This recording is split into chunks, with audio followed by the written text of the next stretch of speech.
Bonjour à tous, bonjour à vous mesdames et messieurs, merci encore de nous retrouver ce matin sur votre antenne. Comme c'est le cas, écoutez, c'est 10-12 le Zénith, votre talk show qui chaque matin vous donne de mieux comprendre le Cameroun, mais surtout de lire quelques courbes qui sont les nôtres aujourd'hui. En ce jour également, vous savez, nous sommes rendus au 25 février 2021, quasiment à la fin du mois de l'année, enfin à la fin justement du mois de février effectivement, et il est important justement de faire un petit bilan, 2 mois déjà pour l'année 2021, où en sommes-nous? Quelles sont les réactions ou les attitudes des politiques vis-à-vis de l'évolution du Cameroun? On le sait encore, de nombreuses routes au Cameroun restent non bitumées, la crise anglophone continue toujours de sévir, l'extrême nord du Cameroun toujours dans une crise.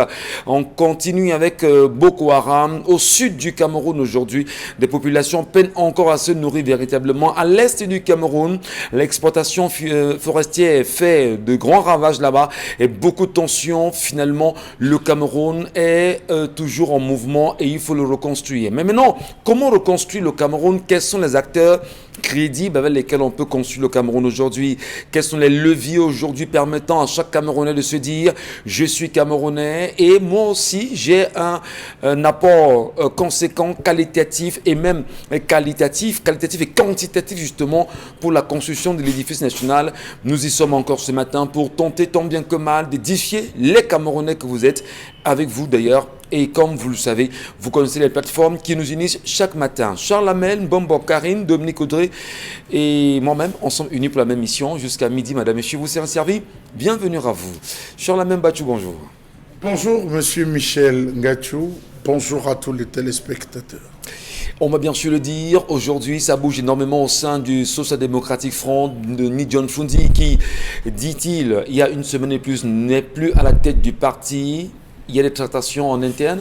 Avez-vous eu une petite température vis-à-vis de ce qui se passerait au sein du Social Democratic Front aujourd'hui? Alors, il faut dire qu'il y a un énorme clivage en ce moment. 2 camps qui sont formés. Ces camps sont d'ailleurs formés, disons-le, depuis à cause de certaines actions qui avaient eu à être posées par, on va dire, le vice-président, il faut le dire. Donc, ces camps, il y a un camp qui estime que là, il faudrait qu'on aille chercher parmi un doyen, parmi un combattant des premières heures, qui ont accompagné ceux qui ont cheminé avec le chairman. D'autres pensent qu'il faut véritablement laisser le bâton à la jeunesse de pouvoir assumer cette transition. Donc il y a des choses qui sont dites. Et puis il y a la récente sortie avec ce document des parlementaires qui ont été envoyés à l'endroit, je pense, de Joe Biden, demandant de ne pas s'intéresser aux affaires de la crise anglophone. Il y a encore ça qui a relancé le débat. Et dans presque tous les forats du SDF, on se demande pourquoi est-ce que le vice-président a posé ce genre d'action. Donc ça bouge quand même au sein du SDF, monsieur. Attendons de voir justement quelle politique aujourd'hui pour les partis politiques, justement pour renverser les tendances actuelles tenues par le Rassemblement démocratique du peuple camerounais. On le sait, il y a quelques jours seulement, le directeur général de l'ECAM, Eric Essoussé, a appelé ses régionaux à revoir, à faire des propositions en ce qui concerne la révision du code électoral aujourd'hui. Est-ce que la proposition est la bienvenue? Quel regard vous y jetez-vous en tant que Camerounais? Bonbon Bengan Kandji, bonjour. Bonjour Monsieur Ngachou Numba, bonjour à vous chers téléspectateurs. Vous aussi, vous avez appris l'attitude de ces parlementaires vis-à-vis de Joe Biden? Oui, tout à fait. Et figurez-vous, Joe Biden vient pour gâter l'ordre mondial. Joe Biden vient pour propulser l'homosexualité. Joe Biden vient sous l'encadrement, parce qu'ils disent là-bas que c'est les droits de l'homme. Les droits de l'homme, en fait, de façon. Mais il vient pour propulser, pour désorganiser davantage le monde. Le Cameroun est en paix? Le Cameroun n'est pas en paix, mais Joe Biden ferait mieux. Joe Biden, s'il veut s'inspirer de l'orientation américaine à la Société des Nations, il devait donc appeler la France à calmer le jeu. Est-ce qu'il parviendra à le faire? J'en doute. J'en doute parce qu'il sait, dans leur échange, dans la géopolitique, il demande au président français de le laisser perturber l'Amérique latine, comme il va laisser la France perturbée ici. Donc il appartient à la société civile africaine et camerounaise en particulier d'être en état d'éveil. Bienvenue de Bombor Bengal. L'autre chose, il faut dire, il y a que le vocabulaire camerounais, je vais dire, s'entrelace, se prête des mots. Vous savez ce qu'on appelle retour, bien entendu. Mais j'ai appris un autre retour hier. Les salariés du bureau de gestion de fret terrestre, c'est eux qui font le corridor de Douala-N'Djamena. Oui. Vous savez comment ils appellent le retour chez eux? Non. On ne les paye pas depuis 10 mois, arrêt de salaire. Mais le retour, c'est que quand un Tchadien paye pour sa feuille de route, il garde d'abord. C'est-à-dire il se distribue cet argent, il règle le centrafricain qui avait payé avant, de ça qu'il appelle retour. Et il demandait au Tchadien, non, reviens demain, reviens après, demain, avant hier et tout ça. Voilà le retour là-bas chez eux. En attendant que quelqu'un d'autre paye pour régler la feuille de route. Donc, le bureau de gestion de fret terrestre a 10 mois d'arriéré de salaire. Ils sont obligés de procéder par des jongleries comme ça. Voilà que quand on leur dit, vous dites souvent, lutte unie sur tous les fronts, former un syndicat, revendiquer des trucs. Bon, ils ne veulent pas. Et on commence à gérer le retour. Trop de retour, bien sûr, au Cameroun également. Merci à vous, Mbombo Bengan Kandji. Karine Santia, bonjour et bienvenue ce matin. Bonjour Michel Gachou et bonjour bien à nos téléspectateurs, je vais bien, merci. Très bien. Merci, je vais bien. C'est rassurant. Dominique Audrey, Monsieur, vous faites la promotion du foulard, et du pagne africain. Les Africains se reconnaissent de plus en plus en vous. Hein. Merci à vous, merci à Charles Armel. Voilà. Merci à Mbombo également. Charles Armel va pleurer si je ne dis pas merci à Mbombo aussi. Mon photographe qui attend seulement ses pagnes pour filmer. Achetez les pagnes à vos femmes, je vous en prie. Voilà, c'est bien. Donc, allez, les femmes gardent, tu donnes 100 francs une fois pour aller au marché, va garder 20 francs. Donc les 20 francs que vous gardez souvent, achetez vos pains pour faire plaisir à vos maris. Merci. Mais chérie, achetez les pains pour nous draguer aussi un peu. Voilà. Allez, on espère qu'elles nous regardent ce matin. Elles sont très nombreuses d'ailleurs à nous regarder comme chaque matin. Merci à vous mesdames, parce que grâce à vous aussi dans vos maisons, chaque jour vous nous écoutez et vous regardez Equinox Télévision et vous repercutez justement ce que vous avez eu comme information à vos enfants. Question aussi de former les enfants justement à un Cameroun nouveau pour demain. Et c'est très important déjà de saluer toutes ces mamans qui chaque jour se disent je quitte le marché un peu plus tôt à 9h50 je suis à la maison, j'attends 10h pour regarder 10-12 le Zénith parce qu'il y aura des choses à prendre là-bas. Une fois mes enfants de retour à l'école, je leur renvoie ce que j'ai écouté à 10-12 le Zénith. Nous croyons également, madame et messieurs, que nous faisons notre mission. Et merci à vous, mes chères mamans. Les Camerounais du Congo, il y a une très forte communauté du Congo qui ne manque pas le 10-12. Merci. Il faut leur dire bonjour. En congolais Non, je ne sais pas parler le Congo, mais vraiment, ils le disent. Ils sont fervents. Equinox là-bas, c'est le déjeuner, le petit déjeuner, le déjeuner et le dîner le soir. Nous continuerons bien sûr à vous servir chaque jour. Mbote, c'est bonjour. Voilà. Mbote, c'est bonjour. Mbote au Camerounais du Congo. Hein. Voilà. Mbote nayo. Allez, l'histoire de ce matin, madame, messieurs, c'est une histoire particulière. Dominique Audrey est allé chercher très loin. Et merci à vous qui continuez à nous faire confiance en nous les envoyant au quotidien. Oui. L'histoire de ce matin, Dominique. Oui, l'histoire de ce matin un peu compliquée. On a eu du mal à se décider à l'apprendre, mais puisque beaucoup de personnes aujourd'hui se retrouvent confrontées à cette situation-là, surtout la gente masculine, on a dit qu'il serait opportun de les aider à sortir de ce problème-là. Donc c'est une dame qui dit qu'elle a découvert que son mari utilise du Viagra à son insu. Elle dit qu'ils sont à 5 ans de relation et 2 ans de mariage. Elle raconte que visiblement, jusqu'ici... Ils ont l'âge, quel âge sensiblement la trentaine. La trentaine pour le mari, 38 ans pour le mari et 29 ans pour la femme. Donc elle raconte que tout allait bien jusqu'ici, du moins jusqu'à ce qu'elle se rende compte du problème de son mari. Elle dit que la semaine dernière, en fait, elle a fait un constat qui l'a ahuri. Alors qu'ils ils entendaient de faire une rencontre intime, son mari a eu une sorte de panne. Il a dit à sa femme, donne-moi quelques minutes, je vais prendre l'air et je vais revenir. Elle dit que puisque l'acte s'est reposé, cette excuse de prendre l'air s'est posée à plusieurs reprises, même au début de la relation. Il est sorti, elle a choisi discrètement de le suivre et elle se rend compte que son mari est allé au coin de la rue, puisqu'il y a un monsieur qui a un kiosque où on vend les médicaments là-bas.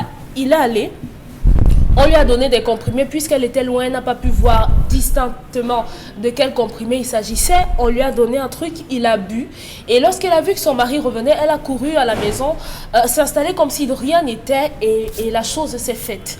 Le lendemain, donc, pendant que son mari est au travail, elle décide d'aller voir le vendeur, le docteur, et elle lui dit, mon mari a demandé que je me donne ce qu'il prend d'habitude, puisqu'il va rentrer tard. Donc, oui, elle est allée, on lui a donné la plaquette et elle est rentrée, elle a fait des recherches et elle se rend compte que, effectivement, c'était du Viagra. Donc, la dame ne sait pas trop comment aborder la question avec son mari parce que elle a peur d'une certaine façon de frustrer ce dernier. Donc elle a besoin de conseils pour savoir comment aborder la question et est-ce que son mari n'est pas exposé à des problèmes à consommer ce genre de médicaments. Voilà. Michel, ne vous moquez pas. Non, je n'ai pas le droit de me moquer. Surtout qu'aujourd'hui, il y a de jeunes garçons qui versent dans ça. On est tous conscients de ce qu'il y a des pannes. Il y a des pannes permanemment. Bon, on appelle ça panne technique. Il y a des pannes techniques, justement. Et il y a des moyens de résolution. Mais quand même, lorsqu'on a une panne, techniquement parlant, comme c'est le cas Maman Bengan, et qu'on choisit justement d'invoquer les solutions du Viagra à l'insu de sa femme et qu'elle se rende compte par la suite que vous êtes dans le Viagra parce que pendant justement les rencontres, il y a moins de puissance et par la suite, après le Viagra, vous êtes vraiment très fort. Alors, il faut solutionner ça. Comment vous appréciez l'histoire? Comment vous analysez? Mais surtout, quels conseils vous prodiguez ce matin? D'abord, l'appréciation.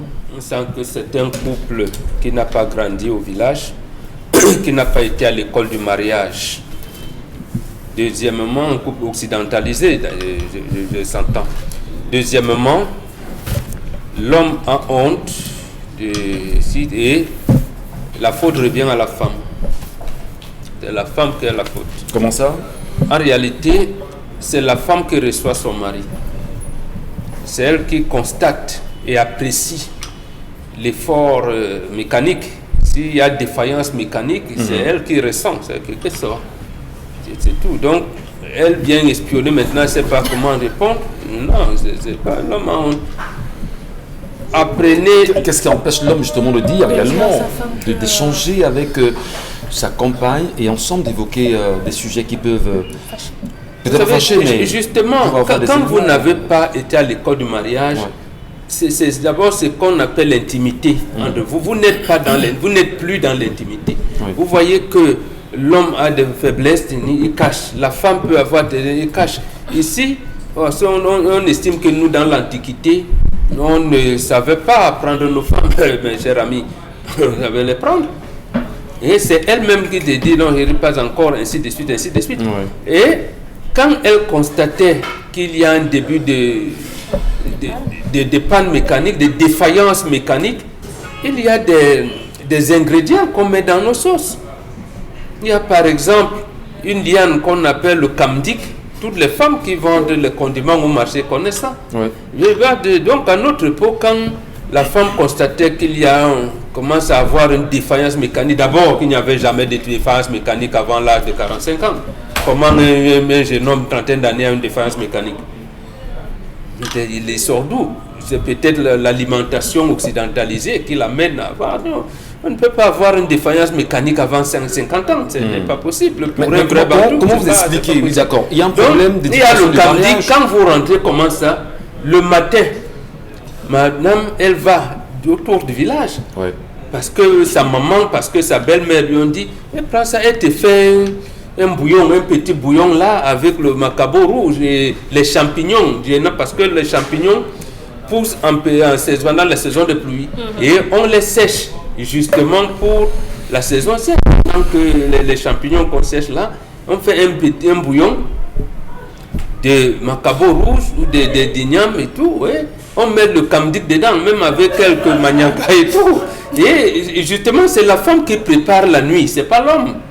C'est la femme qui prépare et se dit que mais comment la nuit d'hier n'a pas été aussi joyeuse comme je l'ai toujours senti. Il faut que mon homme...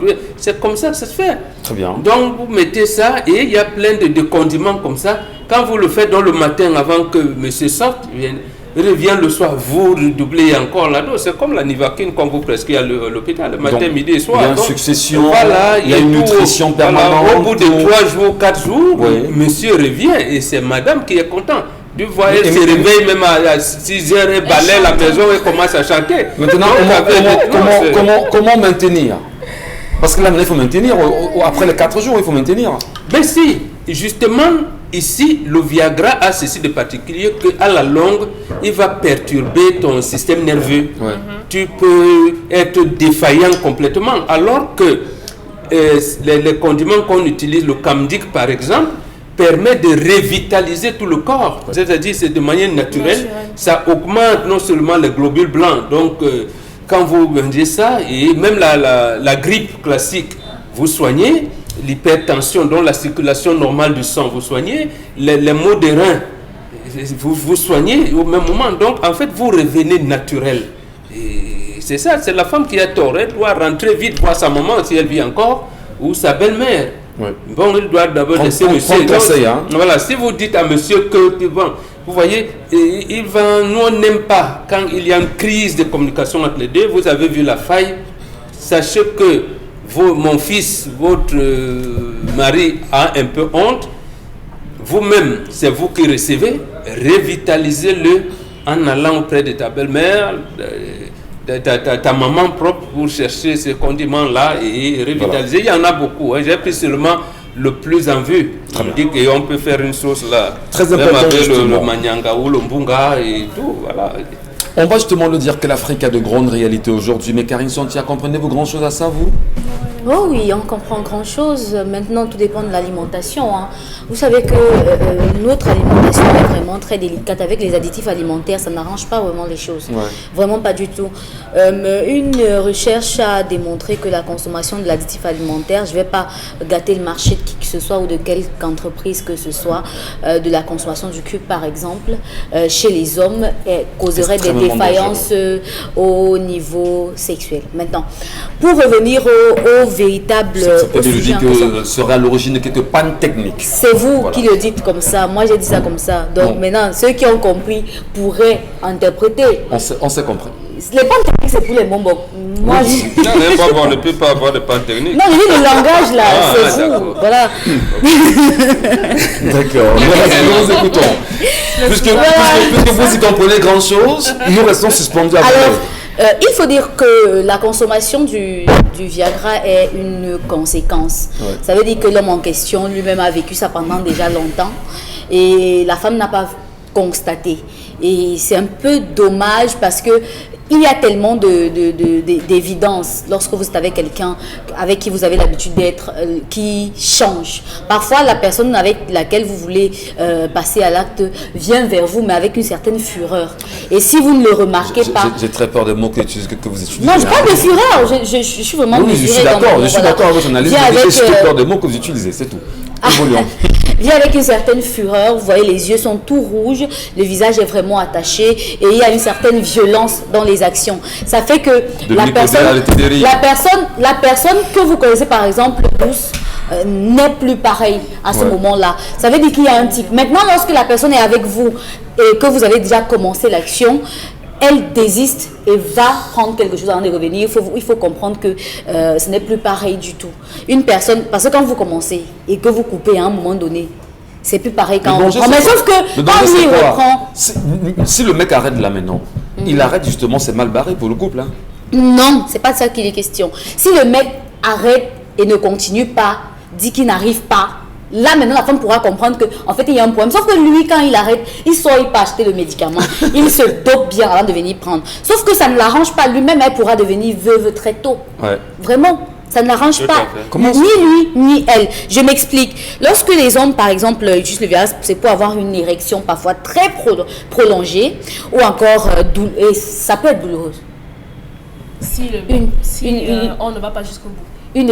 Une érection prolongée. Si à un moment donné, la femme sent qu'elle n'en peut plus, ça risque d'être douloureux. Maintenant, il y a que ça peut causer aussi l'hypertension ou l'hypotension en fonction de comment est-ce que le médicament réagit dans votre organisme. Chez l'homme, hein? Oui, et ça peut causer des accidents vasculaires cérébraux. Oui, parce que votre cerveau n'est plus dans la même fonctionnalité que d'habitude. Il fait beaucoup plus d'efforts qu'il n'a l'habitude de le faire. Et là maintenant, il peut vraiment lâcher. Maintenant, il y a que votre rythme cardiaque change. Parfois, il est plus rapide que d'habitude, ou alors il devient encore plus lent. Et en fonction de comment votre organisme accepte le médicament que vous avez pris. Maintenant, il y a une perte de l'audition. Parfois, ces personnes-là vous parlent, mais non, ça va, je ne veux plus et tout. Ils n'entendent plus rien. Ses oreilles sont comme bouchées. Parce qu'à un moment donné, ils ne se contrôlent plus. Parfois, ils deviennent très violents. Vous n'arrivez plus à suivre les actions. Où est-ce que vous avez appris tout ça, Karine? Michel Karine est à côté de sa maman. Très bien. Michel et j'apprécie justement. C'est une femme. Voilà, c'est bravo justement. C'est bien. Elle peut vous apprendre des trucs. Bah ouais, tu sais, c'est bien, mais c'est bien d'apprendre chez les femmes.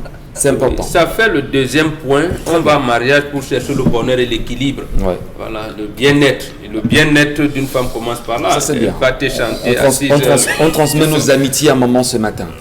Voilà, pour son bon travail. Puisque les femmes ont la parole, Dominique Audrey, vous en riez tout à l'heure. Non. Parce que vous semblez, Karine semblait justement très bien expliquée. Vous compreniez peut-être pas grand-chose à ça. C'était le dessin. C'est tout le dessin. La Le tableau caricature. qu'elle était en train de peindre, Ouais. qui était un peu... Oui, ça... Alors, justement, C'est quoi votre comment est-ce qu'on répare ça? Comment est-ce qu'on répare ça pour garder justement, on va dire, la sérénité au sein justement des deux et aller plus loin quand même?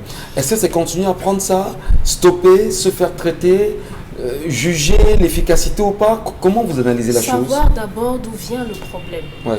Parce que beaucoup de gens ne le savent peut-être pas, mais une consommation abusive d'alcool, de tabac, ont un impact sur le cerveau.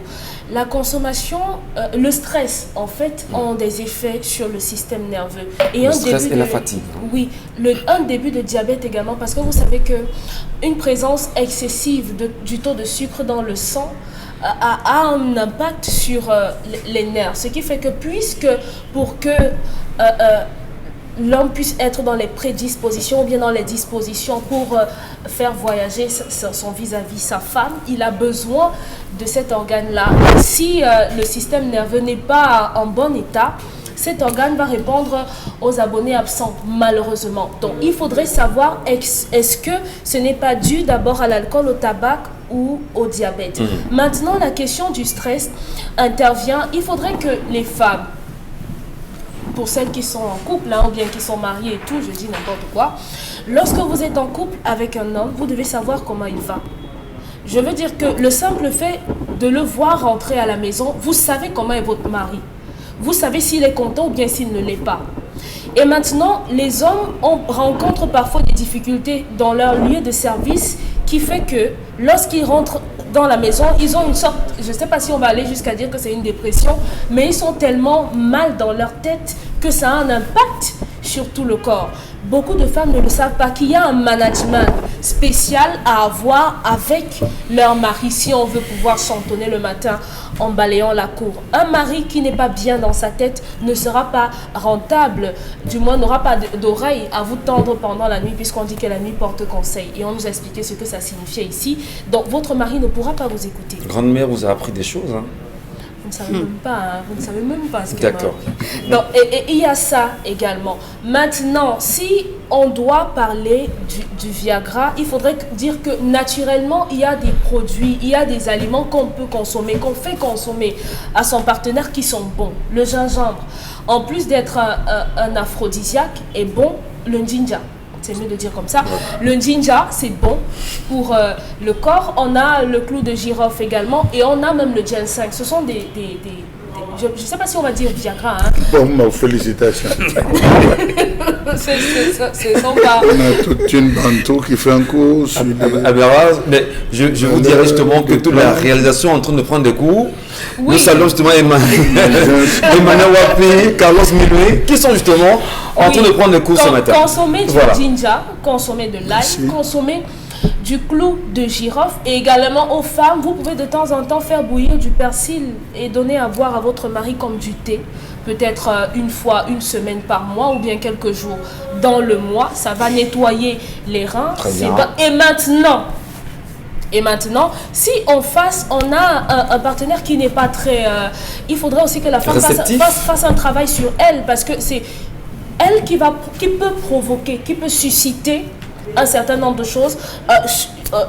C'est difficile de ne pas dire les choses. Hein. Oui, ouais, trouver des mots. Qui peut susciter... C'est le CNC là en face de nous. Oui, je sais. C'est pour ça que c'est dur. Voilà. Donc, il faut que la dame en face puisse susciter d'une certaine façon, de par sa posture, de par ses tenues, de par sa cuisine également, l'attention, l'envie chez le vis-à-vis. Donc la dame, les femmes ont un fort travail à faire, et aussi la notion de couple veut dire qu'on n'a pas honte de son partenaire. Lorsque votre partenaire est défaillant, il ne faudrait pas rire au nez, parce qu'il y a des femmes qui, lorsque leur mari ont de piètres prestations, elles rigolent, elles se fâchent, elles éclatent et bavardent. Non, vous pouvez le tuer définitivement.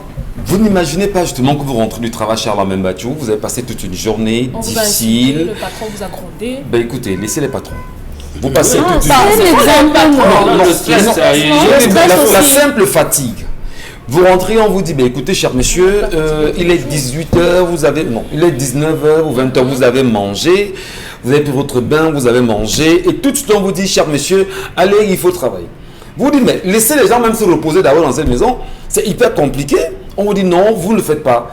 Et il n'y a pas performance. On trouvera 2-3 jours après que vraiment, tu es sûr que tu vas au boulot là, parce que là, on ne comprend pas que vous n'êtes pas tranquille. Et pourtant, il y a un élément qui ne ment pas. Laissez le système nerveux se reposer. Cher Lamel, qu'est-ce que vous en dites, vous? Monsieur Michel Gacho, s'il y a un être qui parle beaucoup de sexe, c'est la femme. La femme parle du sexe plus que l'homme. Et lorsque les femmes se retrouvent, si deux femmes sont assises, elles ne parlent que sexe.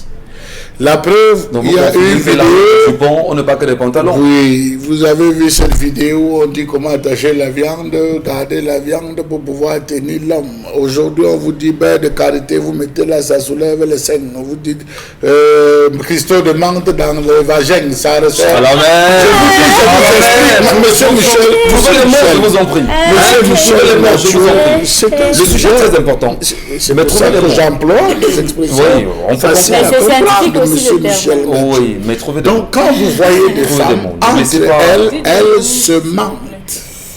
Les femmes se mentent et traduisent littéralement des fantasmes qu'elles n'ont jamais réalisés.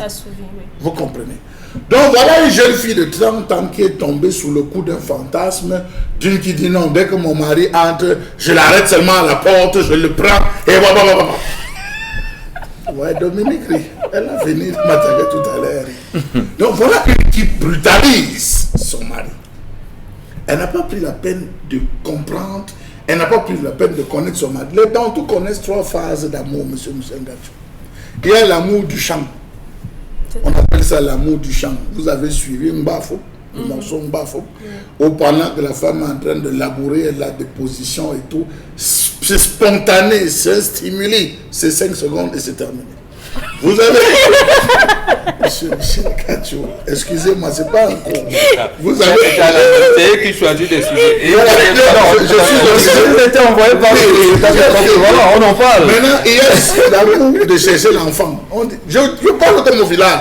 Il y a l'amour de chercher l'enfant. C'est-à-dire que votre femme, puisque quand vous voulez l'enfant, vous désirez l'enfant, il y a une pression. Cette pression, franchement, vous ne contrôlez pas. C'est le plaisir rapidement de satisfaire et que votre femme. Et il y a donc le désir en lui-même de faire l'amour. La femme, tout ce qu'elle est en train de démontrer là, ce sont ses pulsions à elle. Ce sont ses pulsions à elle. C'est-à-dire, c'est un désir qu'elle développe vous parlez de l'histoire du jour, non? Oui, je suis dans l'histoire du jour. Je suis dans l'histoire du jour. Merci. Parce qu'elle dit, elle prend son gars. Elle prend son gars, le gars n'est pas prêt, il n'est pas préparé dans sa tête. Et vous voyez, là, il dit, je suis en panne, il faut que j'aille directement prendre de l'air. Parce que le gars se dit, ici, ce n'est pas un sentiment désiré. Vous avez des femmes qui, comme l'a dit Dominique, n'entretiennent pas n'entretiennent pas ce désir, n'oxygénisent pas la maison. C'est-à-dire, elles portent des sous-vêtements barlons, comme on dit au quartier. C'est des femmes qui ne se peignent pas, qui n'aménagent pas même avec les mêmes sans avoir eu l'argent du pot pour aller. Elles peignent de leurs cheveux. C'est des femmes qui le soir, lorsque l'homme est rentré, prend la peine d'aller prendre un bain, suit le mari dans la chambre, cause. Vous voyez, même la simple causerie avec son mari, c'est vrai qu'il y a aussi des hommes barbares, des hommes, lorsque ils vous envoient, ça c'est droit. Vous voyez. Donc, à ça aussi, il faut avoir des stratégies pour pouvoir. Non, je dis ça parce que vous me regardez. Alors, disons, monsieur Michel Ngachu, on commence à ressentir ces problèmes chez les Bantous, c'est lorsque l'homme ne parvient pas à rester debout 30 minutes. C'est-à-dire, habituez-vous à rester, avoir la posture debout 30 minutes. Lorsque vous êtes debout à 20, 10, 15 minutes, vous commencez à ressentir des douleurs au dos. Il faut changer de position, il faut vous adosser. Ça suppose qu'il y a déjà cliniquement quelque chose qui ne va pas au niveau de votre ceinture rénale. Et c'est la raison pour laquelle je dis souvent aux jeunes femmes que la longévité d'un homme, la longévité en termes de vie d'un homme réside dans les doigts des femmes. Nous avons des femmes qu'on a épousées aujourd'hui qui se sont inscrites dans l'école du 3. Première 3, monsieur Michel Ngachu, tu veux manger quoi aujourd'hui? Deuxième question, je prépare quoi? Troisième, je ne connais pas moi préparer le tarot. Je ne connais pas moi préparer ça. Donc vous avez des couples qui se sont occidentalisés. Lundi, bolognaise. Mardi, riz émincé. Mercredi, frites de poisson avec frites de plantain. Jeudi. Donc vous vous retrouvez à naviguer. Vous avez l'impression que vous vivez excessivement bien alors que ce que vous êtes en train de consommer dénature clairement. Bon, pour le dire d'habitude, l'OMS a dit que, je pensais parler du cas de cœur, qu'on meurt parce qu'on mange mal. Et effectivement, nous mangeons mal. Retirez toutes ces choses. Rentrez dans la banane malaxée. Rentrez dans le macabo tourné.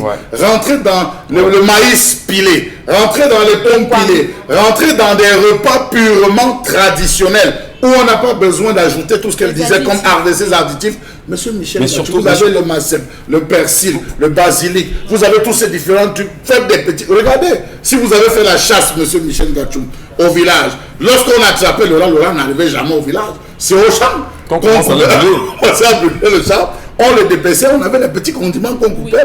Et vous mangez ça, vous avez l'impression qu'on a mis le sel, vous avez l'impression. Et c'est ça. Donc, j'estime qu'aujourd'hui, les gens ont des problèmes. Vous avez des femmes qui fonctionnent comme Françoise Mango, monsieur Michel Ngachu. Quand je dis Françoise Mango, c'est une illustration. Non, c'est-à-dire que c'est une image. C'est-à-dire qu'ils sont des athlètes. Elles sont devenues des actrices, monsieur, des films d'un certain genre, qui estiment que le fait de garder pour garder son mari, il faut absolument le fatiguer. Un homme peut ne pas avoir de problème, mais la pratique constante et exagérée tue, monsieur Michel Ngachu, le plaisir. La pratique exagérée tue. C'est-à-dire, l'homme, avant de sortir, dit, monsieur, tu pointes. À midi, tu es où? Dis donc, viens me retrouver 2 minutes. L'homme, dès les premiers jours, commence à courir. Le soir, pareil. 3, 4, 5, vous allez vous retrouver à un moment donné que l'homme coince. Donc, je pense que les femmes doivent aérer. Elles doivent aérer. Et pour cette femme, se rapprocher véritablement des mamans qui vendent les écorces. Il y a tous les marchés, on vend les écorces. Il y en a qui vont vous dire, mais vraiment, je sens que si je te travaille là, tu vas me fuir. Qu'est-ce qu'on dit à nos Monsieur Michel Ngachu, vous allez prendre, je vais vous dire par exemple, pour ceux qui ont parfois des petites maladies, il y a des condiments qu'on associe là, les condiments du bogo chobi qu'on prépare en mélange avec c'est une petite soupe, on fait griller le poisson.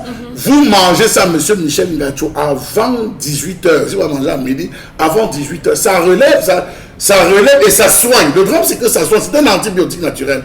Les femmes gagneraient à sortir leur mari. Qu'elles préparent, monsieur Michel, vous avez les petits plantains, le cidre de colon. Le cidre de colon. Découpé là. Avec les haricots. Vous voyez, c'est des petites choses comme ça qu'on prépare pour permettre le matin, un dimanche matin, elle dit, nous allons manger bio. Elle prend le macabo, elle fait brûler le macabo sous le feu. Elle brûle le macabo, elle met un peu d'huile, juste un peu de sel. Je vous assure, c'est un régal. Alors, il y a des petites choses sur lesquelles il faut... Charles, le sujet est bien sûr passionnant pour ceux qui nous regardent ce matin, puisqu'on en parle, mais il est important de demander à ceux et celles qui aujourd'hui sont investis dans tout ce qui est boîte de conserve de faire très attention. Il y a les jeunes aussi qui utilisent trop ça. Oui, on va le dire, puisqu'on s'en indigne d'ailleurs par rapport à l'histoire de ce matin. Le problème, c'est que ça se vend à 100 francs. C'est là, c'est partout. Effectivement. Donc, maintenant, il faut simplement dire à nos sœurs qu'il faut rentrer dans les repas traditionnels. C'est tout. Premièrement, il faut justement que nos sœurs aillent apprendre auprès de nos mamans, parce que les mamans ont encore ces astuces-là. Et il ne faut pas surtout qu'elles se déconnectent de la, je veux dire, de la forêt, parce que on connaît toutes ces arbres, Momon Bengan, tous ces arbres, toutes ces écorces en même temps, parce qu'il y aura un enjeu important, restituer ce que, enfin, l'héritage ancestral. Il va falloir restituer ça justement Je vous prends aux enfants que nous un avons exemple. aujourd'hui. Regardez aujourd'hui, tous les hommes mangent dehors le tarot.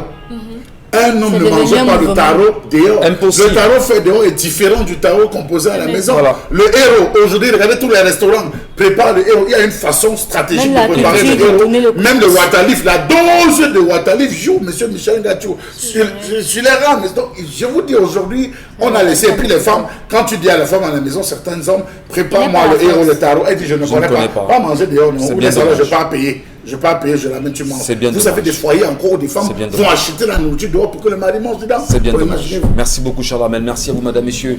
Merci Très pour vos nombreuses réactions au sujet de cette histoire du jour, de ce matin. Nous, on vous lira tout à l'heure. Ne vous en faites pas. Tout de suite, la colère.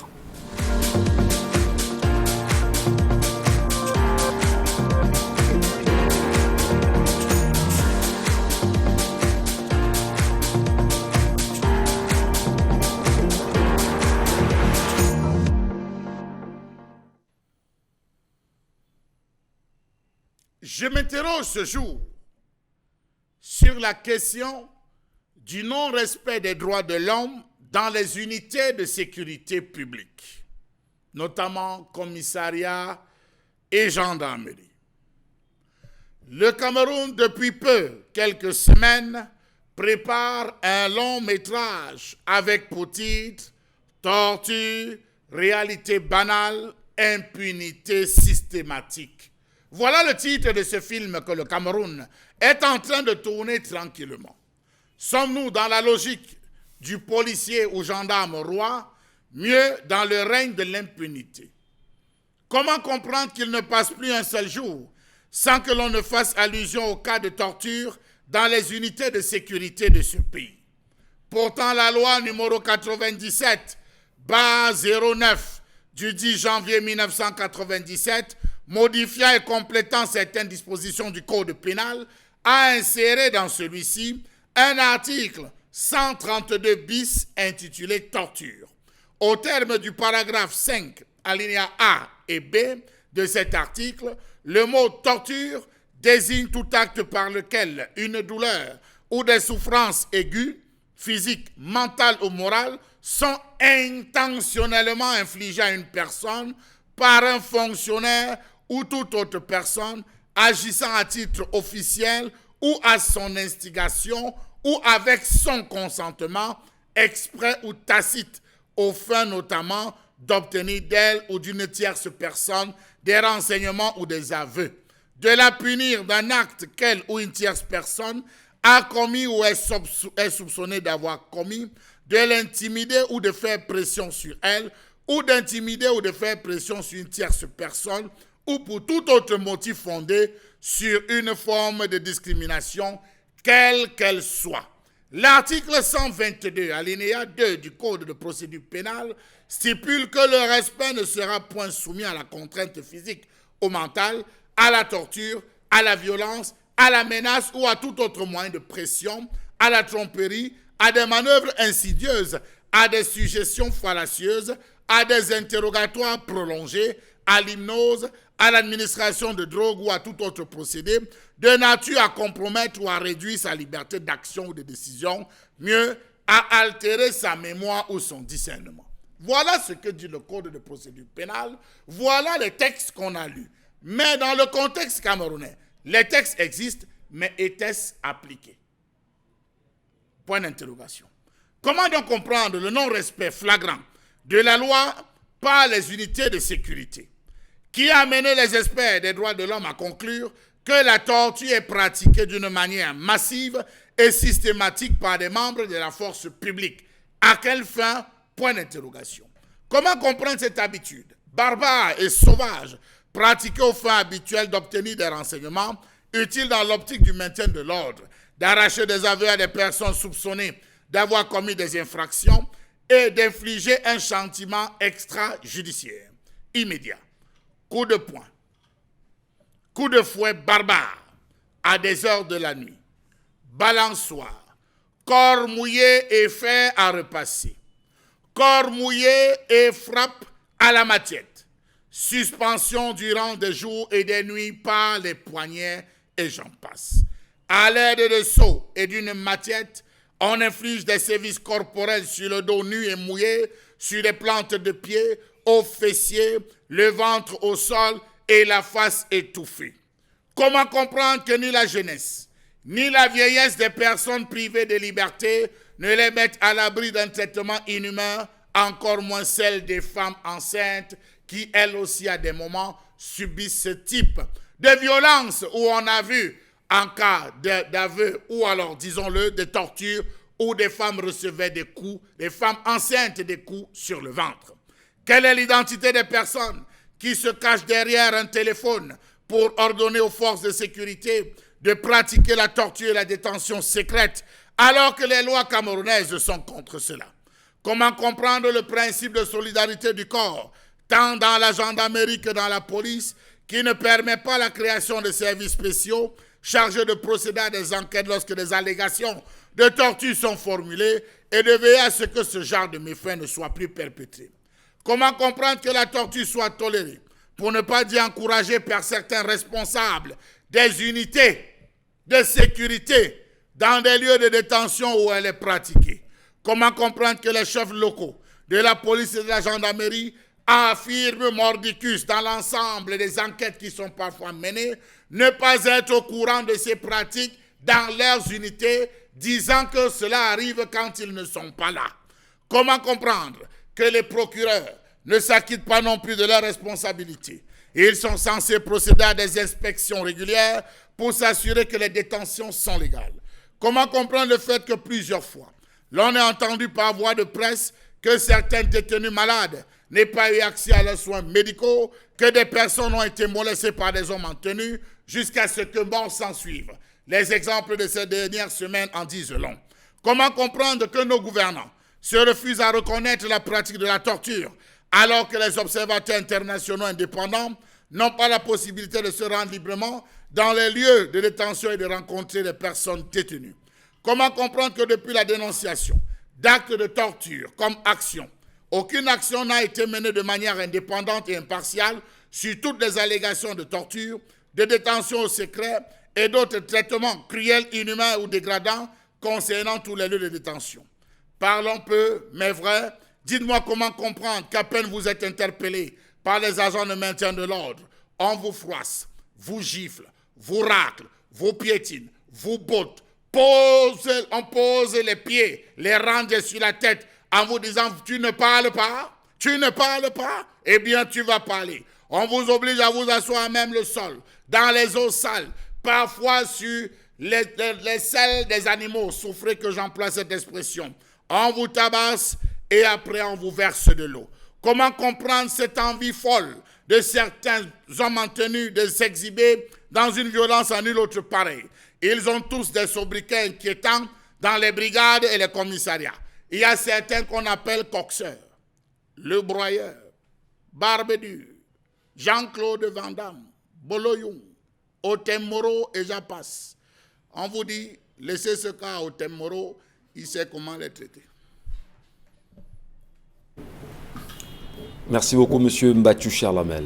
Merci infiniment. On va peut-être, pour mieux comprendre ce qui a été dit ce matin, revoir ce qui s'est passé récemment avec le caméraman d'Equinox Télévision à Yaoundé, Rodrigue Ngassi, qui a été violemment bastonné dans un commissariat, notamment le commissariat d'Etoudi, effectivement, où il a été conduit manu militari alors qu'il faisait son travail de journaliste caméraman en filmant une manifestation le 22 septembre dernier à Yaoundé. Et au-delà justement de la question ou de la colère exprimée ce matin, l'attitude dans les commissariats, je vais citer précisément un commissariat dans lequel moi j'ai vu personnellement comment on a traité des gens, c'est le commissariat du 2e à Mokolo. Au temps du commissaire Haïssi, je ne sais pas, aujourd'hui il est en prison, je ne sais pas si vous vous en souvenez, je ne sais pas si ça a changé la bande de temps, mais ce que j'ai vécu personnellement, c'est vraiment incroyable. Et dans le même commissariat, souvenez-vous qu'une femme a été violée dans ce commissariat, toujours dans le 2e à Yaoundé. On ne citera pas ce qui s'est passé dans nombreuses brigades au Cameroun aujourd'hui. Mais là, c'est assez compliqué. Bon, Bengan, est-ce qu'on va dire, à la lumière de la colère exprimée par Charles Amène Batou ce matin, que nous vivons dans le règne de la terreur, de la violence, de la tuerie, du non-respect des droits de l'homme? Finalement, le Cameroun serait-il exclu des droits humains aujourd'hui? Oui, tout à fait. Le comportement général, surtout de nos forces de maintien de l'ordre, c'est cela. C'est caractérisé par la violence physique d'abord, psychologique ensuite. Et même les autorités administratives, donc le préfet, sous-préfet, gouverneur, qui ordonnent quelquefois certaines arrestations, qui refusent d'accorder les récépissés de manifestations, ainsi de suite. Donc, vous voyez, est-ce que en fait, la force publique est mobilisée, premièrement, par les magistrats, deuxièmement, par les autorités administratives.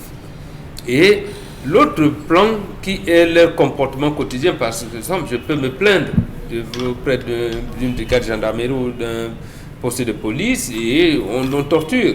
Donc, c'est l'héritage colonial que nous avons eu. La corruption et la répression. Bon, plus le mensonge. Parce que, en fait, l'Africain, au départ, ne savait pas mentir. Il disait la vérité, quitte à ce qu'on coupe sa tête. Mais, à un moment donné, lorsqu'on a commencé à monter frère contre frère, tel contre tel et tout, et pour un rien, vous venez, vous vous présentez, vous donnez la vraie version, donc vous dites la vérité sur ce que vous êtes accusé. Non, c'est plutôt l'autre dont on prend le truc précisément parce qu'il connaît tel ou tel. Vous réprimez. Vous êtes donc obligé à commencer à fignoler. Parce que quoi qu'on dise, même si vous dites je vais dire la vérité, même si vous me coupez la tête, ça va, de jour après jour, ça va se dégrader. Oui. Vous allez vous dire, mais attends, quelle est cette injustice qui s'installe? Voilà un peu le sujet. Mais maintenant, les forces de maintien de l'ordre également sont dans ce système. Et surtout dans un système camerounais où il leur est interdit de revendiquer leurs meilleures conditions de vie dans leur lieu professionnel. Vous voyez donc que toutes ces choses-là les amènent à verser la colère sur les citoyens qu'ils ont en face, puisqu'ils ne peuvent pas faire un syndicat pour dire à leur hiérarchie que notre salaire n'est pas bien, et voilà, nous travaillons mal, il leur est interdit de le faire. Alors, mais la question justement aujourd'hui, c'est que arriver à ce niveau, arriver à ce stade, bien sûr, des violences dans les commissariats et les brigades. On s'en souvient encore du cas de la semaine dernière où une fille, parce qu'il y a eu un jeu, on aurait appelé son ami qui est, je sais pas, gendarme, qui serait venu dans le marché, tabasser un mec, qui aujourd'hui est mort et est à la morgue aujourd'hui. Qu'est-ce qu'on fait à ce niveau pour résoudre ce type d'acte? Qu'est-ce qu'on fait pour ramener, bien sûr, les agents de force de sécurité publique, justement, à respecter quand même les droits humains aujourd'hui? Il y a deux axes principaux. Le premier axe est d'ordre institutionnel. Il a deux variantes. La première variante, Charles Amel l'a dit, les magistrats viennent régulièrement dans des postes de police et de gendarmerie pour voir ce qui s'y déroule et tout. Vous êtes le magistrat. Ils doivent le faire. Et deuxième, et cette orientation institutionnelle n'a pas fonctionné. Justement, on l'avait constaté à une certaine époque qu'on devenait barbare. On a créé ce qu'on appelle la police des polices. Donc, est-ce que, on me disait, vous deux, comment un collègue peut-il avoir le toupet de dénoncer le comportement déviant de son collègue? Ils se sont mis à j'allais dire, un copinage où, bon, donc cette variante-là n'est plus. La deuxième option, c'est nous-mêmes, donc la société civile avec les associations de défense des droits humains. Et là, et vous vous rendez compte que dans nos pays, au Cameroun notamment, on persécute les militants des droits humains et qui adhèrent en militants parce qu'ils vont dénoncer, parce que. Et vous allez donc vous rendre compte que même la Commission nationale des droits de l'homme et des libertés n'est généralement pas en phase avec les associations de défense des droits humains qui sont, j'allais dire, privées. Est-ce que la Commission nationale des droits de l'homme et des libertés donne généralement les mêmes options, les mêmes appréciations avec le REDAC par exemple. Vous allez vous rendre compte que non, même s'ils vont tous les deux visiter les mêmes cellules, encore que là-bas, ils ne parlent même pas de cellules, ils parlent de maisons de sécurité. Bon, passons. Donc, ils ne vont jamais donner la même appréciation des faits. Donc, vous avez vu même en France, parce que les gens vont vous dire, oui, vous avez vu, l'ami d'un président de la République qui intègre le corps de la police et qui devient barbare. Ouais. Vous avez entendu l'affaire Bédarab. Donc, voilà. Donc, c'est cela qui matérialise. On n'est pas encore sorti de cette camisole-là pour revenir à la situation normale, bien qu'on leur donne, on leur dispense le cours des droits de l'homme au cours de leur formation. Alors, il y a également cette situation quand même, Karine Sontia, de l'enfant violé en tué aujourd'hui. Le policier qui a été incriminé, malgré les plaintes justement d'une association des droits de défense des droits humains, n'a toujours pas été inquiété aujourd'hui. Est-ce qu'on peut pas justement confirmer la thèse de Mbouan Bengan selon laquelle il y a des complicités et même au plus haut niveau parce que la DGSN jusqu'à présent, pour ce cas précis, c'est pas encore prononcé? Justement, il y a des complicités. C'est pourquoi l'une des actions, l'une des responsabilités du procureur de la République, c'est de contrôler l'activité policière de la garde à vue à la détention du prévenu. Maintenant, pour le procureur général, c'est le contrôle de l'exercice de la police judiciaire dans tous les ressorts de compétences. Ça fait que quand vous observez comment est-ce que ça se passe, vous avez l'impression que le procureur reste tranquille et il ne fait rien. Il n'appelle rien. Alors que quand on interpelle une personne et qu'on lui demande par exemple de se présenter, normalement c'est le policier qui vous interpelle qui vous dit d'abord qui il est et d'où il vient, de quelle brigade ou bien de quelle gendarmerie est-ce qu'il vient, si c'est un gendarme. Au Cameroun, on le fait. C'est comme ça que ça se passe. Vous devez connaître vos droits. C'est pour ça qu'on dit qu'il faut une société civile. Il faut que les gens connaissent leurs droits. Il se présente, il vous dit d'où il vient et pourquoi il vient vers vous. Ok, s'il vient vers vous pour vous interroger, vous dit, vous devez nous accompagner, je ne sais pas comment on appelle ça, au poste de police pour quelques questions. Maintenant, vous pouvez décider de dire que vous arrivez bien, mais vous dites que vous ne parlerez pas tant que vous n'avez pas votre avocat. Ouais. Et vous arrivez bien au poste de police, mais vous dites que tant que vous n'avez pas votre avocat, vous n'allez rien dire. Et c'est votre droit, vous avez le droit de dire ça. Mais sauf que, chez nous, la loi, quand on vous parle d'interrogatoire au Cameroun, c'est la torture. Dans la tête de tout le monde, c'est que là où vous allez là, soit vous crachez le morceau, soit vous crachez le morceau. De toutes les manières, vous devez cracher le morceau. Peu importe comment est-ce qu'on va faire. Partout où vous vous trouvez. Ici, qu'est-ce qu'on appelle enquête préalable au Cameroun? Quand on vous dit que quelqu'un est en enquête préalable, Michel Gachou, c'est les aveux forcés qu'on cherche. Donc, on va vous faire des aveux forcés. On va vous faire dire des choses, même si vous n'avez même pas fait. Vous êtes obligé de dire sous la torture que oui, je l'ai fait. Non, tuez-moi. Il y a des... Qu'est-ce qu'on appelle garde à vue administratif? Là, c'est peut-être quand le sous-préfet ou le préfet ordonne peut-être qu'on fasse des arrestations ou autre et qu'on vous garde. Mais sauf que la garde à vue administrative, c'est encore une autre forme de violence. Là-bas, c'est hors contrôle, personne ne commande. En plus, ça vient de l'autorité. Donc le sous-préfet ou le préfet peut vous garder autant de temps dans un commissariat. Et votre famille ne saura jamais où vous vous trouvez. Et il y a des cas en ce moment au Cameroun, il faut préciser. Il y a des cas pareils au Cameroun. Voilà, et votre famille ne saura jamais où vous vous trouvez. Alors que quand on vous interpelle pareil, vous devez demander qu'on informe vos proches. C'est comme ça que ça se passe. C'est pas comme si, quand on vous interpelle, vous êtes déjà coupable. Sauf qu'ici, quand on interpelle les gens, ils sont déjà sous le coup de la présomption de culpabilité. Quand on vous interpelle, ça veut dire que vous avez déjà fait quelque chose. Donc, même si vous n'avez rien fait, même si vous avez été témoin, vous commencez déjà à avoir peur. Vous voyez une dame qui se lève le matin, elle va au marché, quelqu'un la touche, ok, c'est pas normal. Elle n'est pas directement appelée, donc il n'y a même pas de plainte écrite. On ne vous sert même pas une convocation pour vous entendre. On est déjà venu vous arrêter et vous enfermer parce que c'est la loi du plus fort. En fait, voilà les règles. Non, pas que c'est les règles. Voilà comment ça se passe au Cameroun. C'est comme ça que ça doit se passer. Comme ça doit se passer, c'est que quand vous avez un problème avec quelqu'un et qu'il veut aller auprès de la justice, il va dans un commissariat, il dépose une plainte. À la suite de la plainte, on vous sert une convocation. Quand on vous convoque, on vous entend tous les deux, le commissaire peut décider que, ok, ça c'est un problème que vous pouvez gérer à l'amiable, vous n'avez pas besoin d'aller en justice avec, on vous propose de gérer à l'amiable. Mais si c'est que une des parties dit que non, je préfère qu'on continue avec le problème, là maintenant ça devient un problème judiciaire. Je ne sais pas pourquoi les gens pensent que tout se limite au niveau de la police, c'est là-bas que la règle doit se faire. On en parlera, Karine Santia. Merci à ceux et celles qui nous regardent ce matin et qui se reconnaissent bien sûr dans les histoires ou encore dans la colère exprimée par Charles Membachou. Restez-nous fidèles.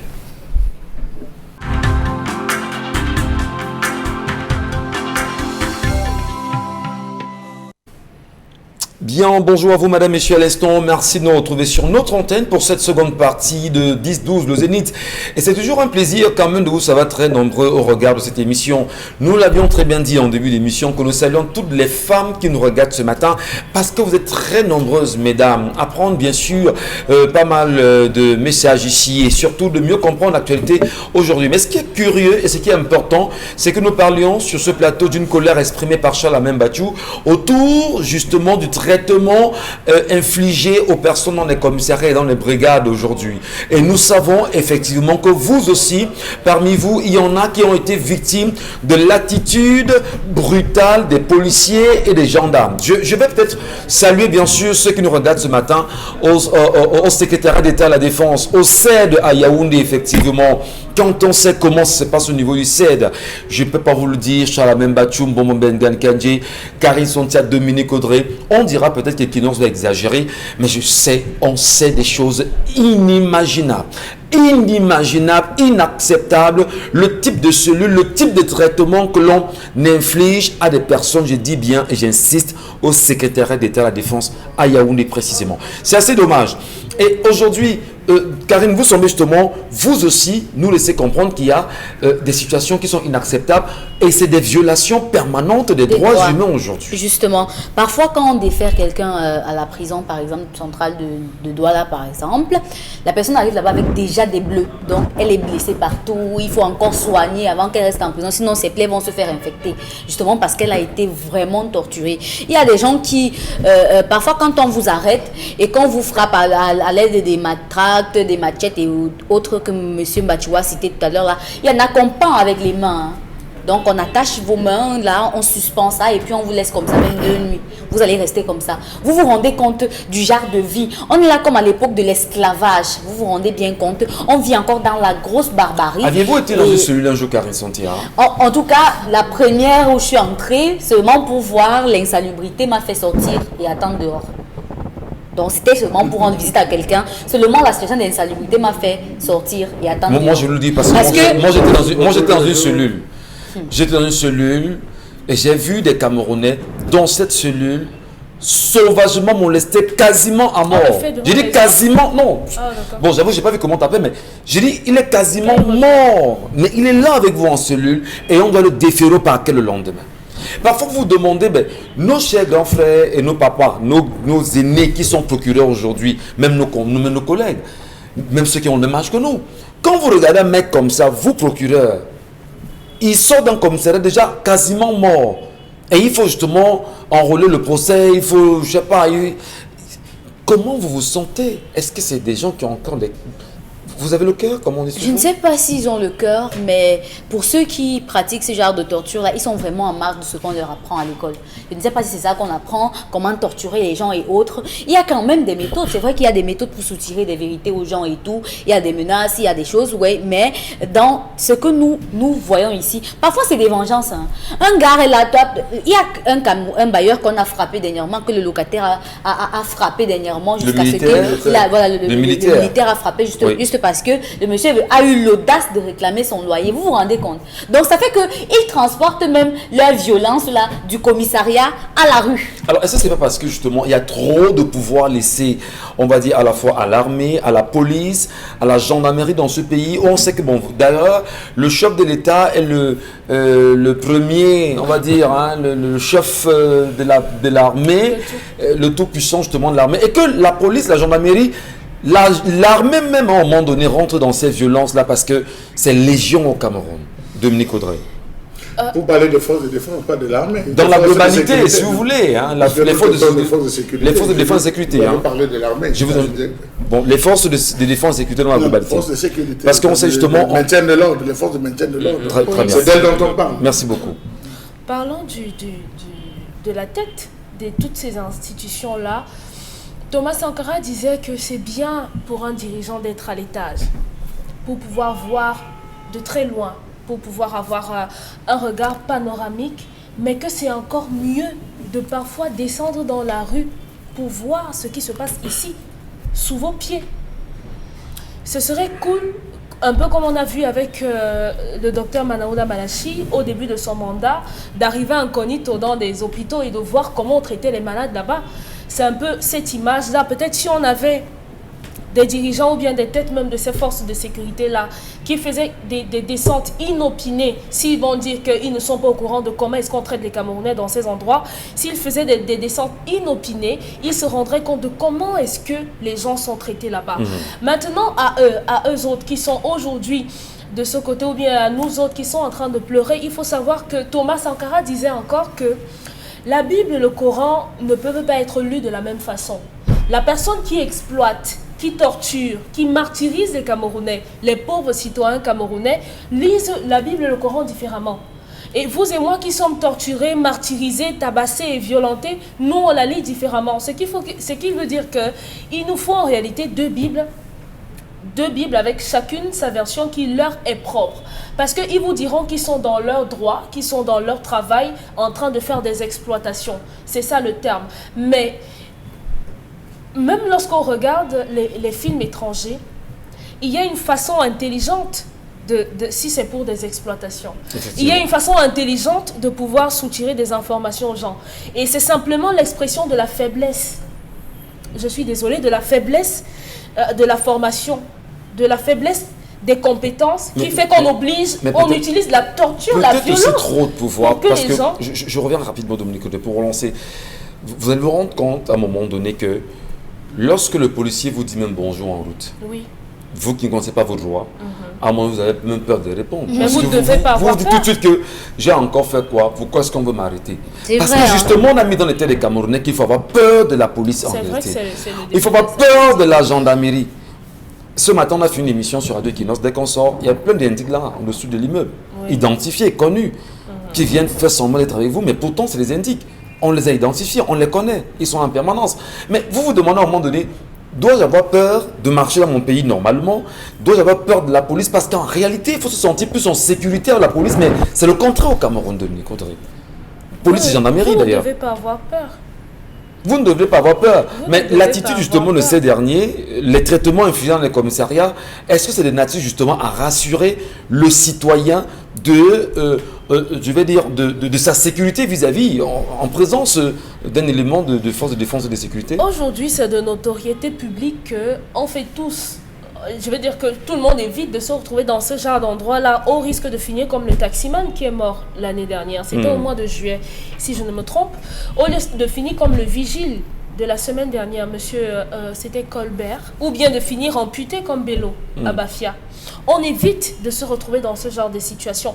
Même si aujourd'hui, la dame même qui est à l'origine de la mort de ce pauvre vigile âgé de moins de 35 ans par là, je crois que l'histoire raconte qu'elle a frappé avec un banc également.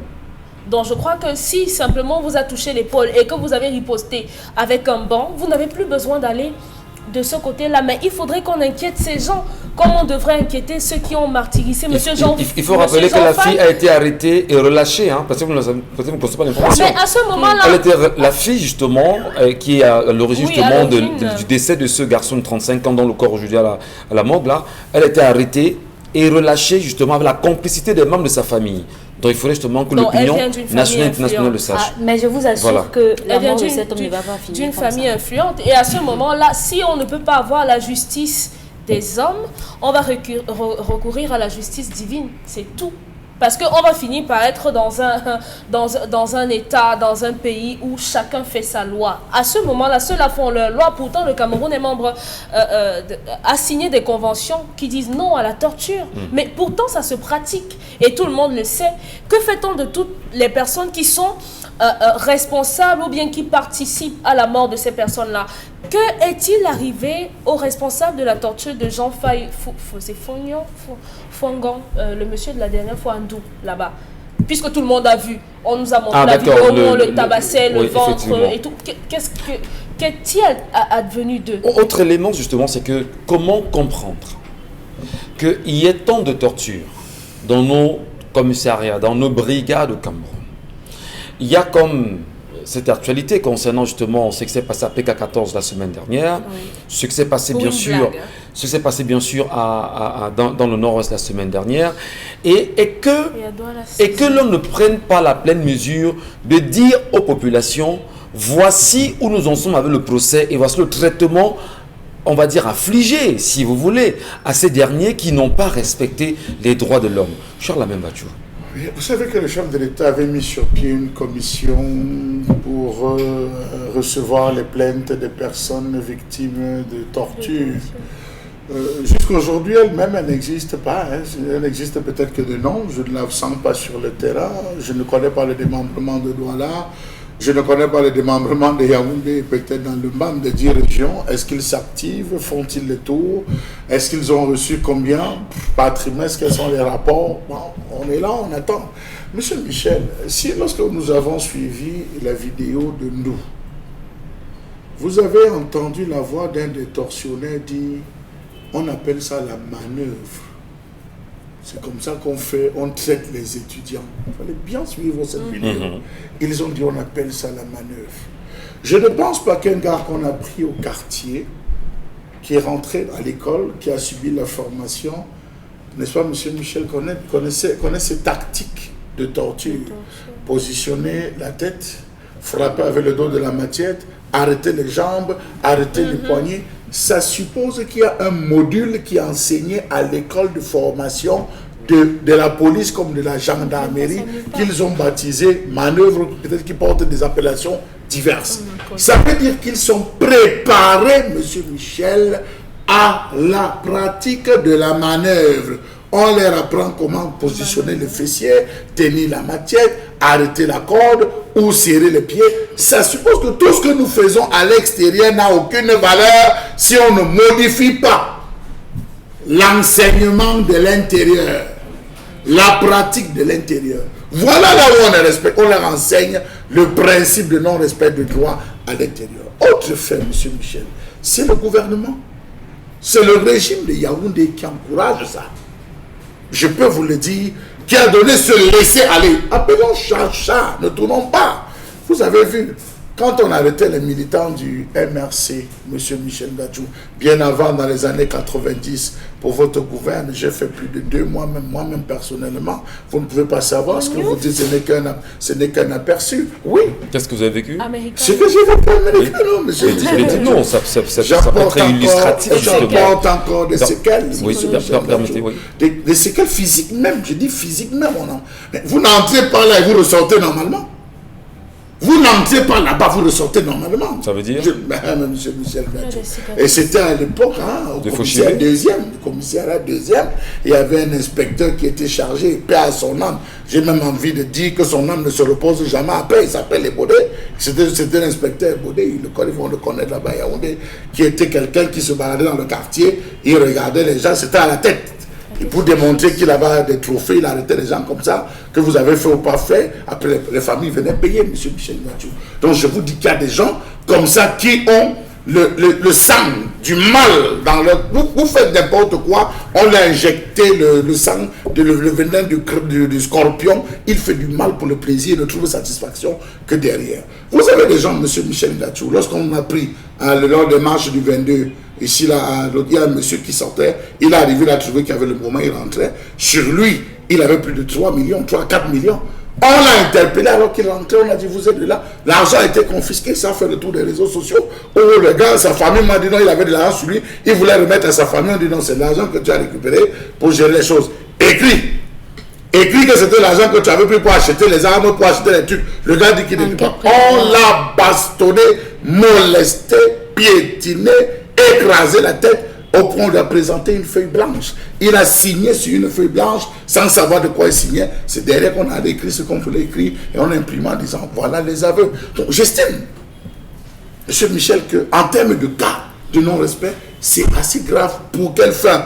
On a eu le cas, M. Michel Ngachou, dans le cadre des rafles qu'il y avait eu à Bonabéry, vous vous souvenez, où des gens disaient, la même opération Clean à Bamenda, où les gens disaient que quand on entre chez toi, ce qu'on trouve, au lieu qu'on ramasse, ça part. Et après, vous voyez, on a eu des histoires de rafles où on a retrouvé les véhicules des personnes qu'on avait saisies, on a retrouvé les téléphones que ces gars se retrouvent à utiliser. Donc, j'estime qu'il faudrait qu'on repense la formation dans l'école, M. Michel Ngachou. Qui doit le penser?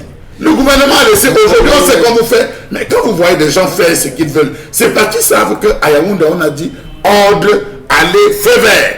Si vous attrapez quelqu'un pour un peu qu'il appartient, il a même des tendances, une approche sociologique, et tout, tenez-le tranquillement et traitez-le. Vous avez vu le cas de ce jeune garçon au port, qu'on allait retirer du port un travailleur, son patron qui lui dit que viens, il attrape pour aller le livrer en lui disant que voici ce gars, il a marché parce que le gars avait des réclamations, on se retrouve à le piéger. Donc je vous dis qu'il y a des cas, monsieur Michel Ngachou, vous ne pouvez pas vivre, parfois vous passez à des heures près des commissariats. Monsieur Michel, prenez la peine de vous arrêter, ou des brigades, vous allez entendre des cris. On est en train de toucher quelqu'un à 1 heure, 2 heures, vous entendez des cris. Sur le respect, Charlamagne, je voudrais vous parler d'une célèbre brigade à Yaoundé qu'on appelle Kassav.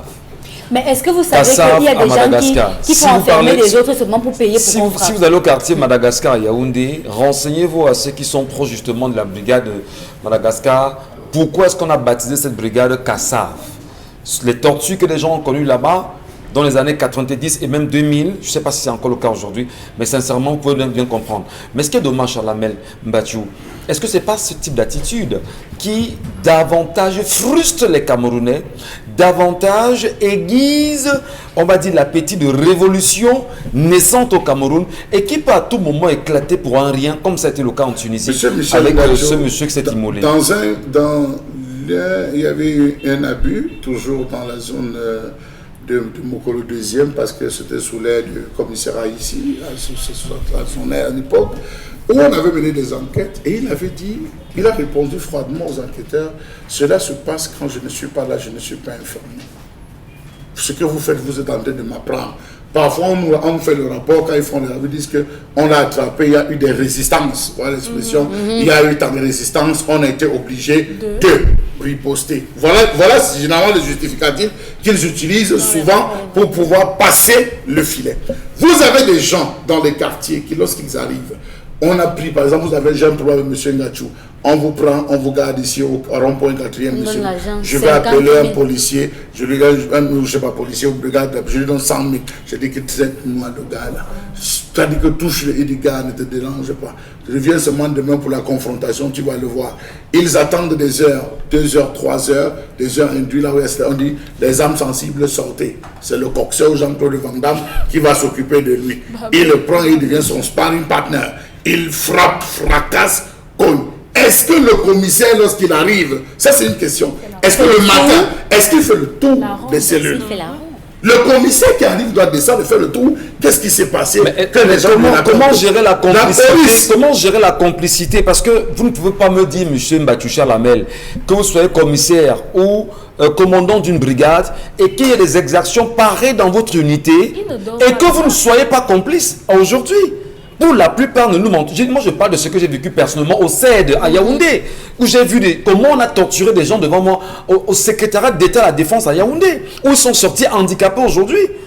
Mais vous ne me direz pas justement. Vous ne me direz pas justement. Les ondes de dimanche avec vous a dit qu'on a eu à le frapper, il a pissé, je pense il pissait du sang. Voilà. Il y a des exemples. On peut les citer. Donc, j'estime qu'avec les cas récurrents, on n'a pas eu la sortie du délégué général à la Sûreté nationale, ce qui est grave, avec les différents cas qui ont inondé la toile et dont on a eu des preuves. Vous avez vu le cas Bello, comment ça a été géré jusqu'à ce jour, on n'en parle pas. Vous avez eu le cas de Martial Mbong. Martial, bon, ce gars qu'on avait attrapé, c'était en juillet 2018, M. Michel Gachou. On l'a incarcéré, on l'a torturé toute la nuit. Le matin, quand la famille est venue pour lui rendre visite, on a trouvé qu'il était déjà décédé dans la cellule, M. Michel Gachou.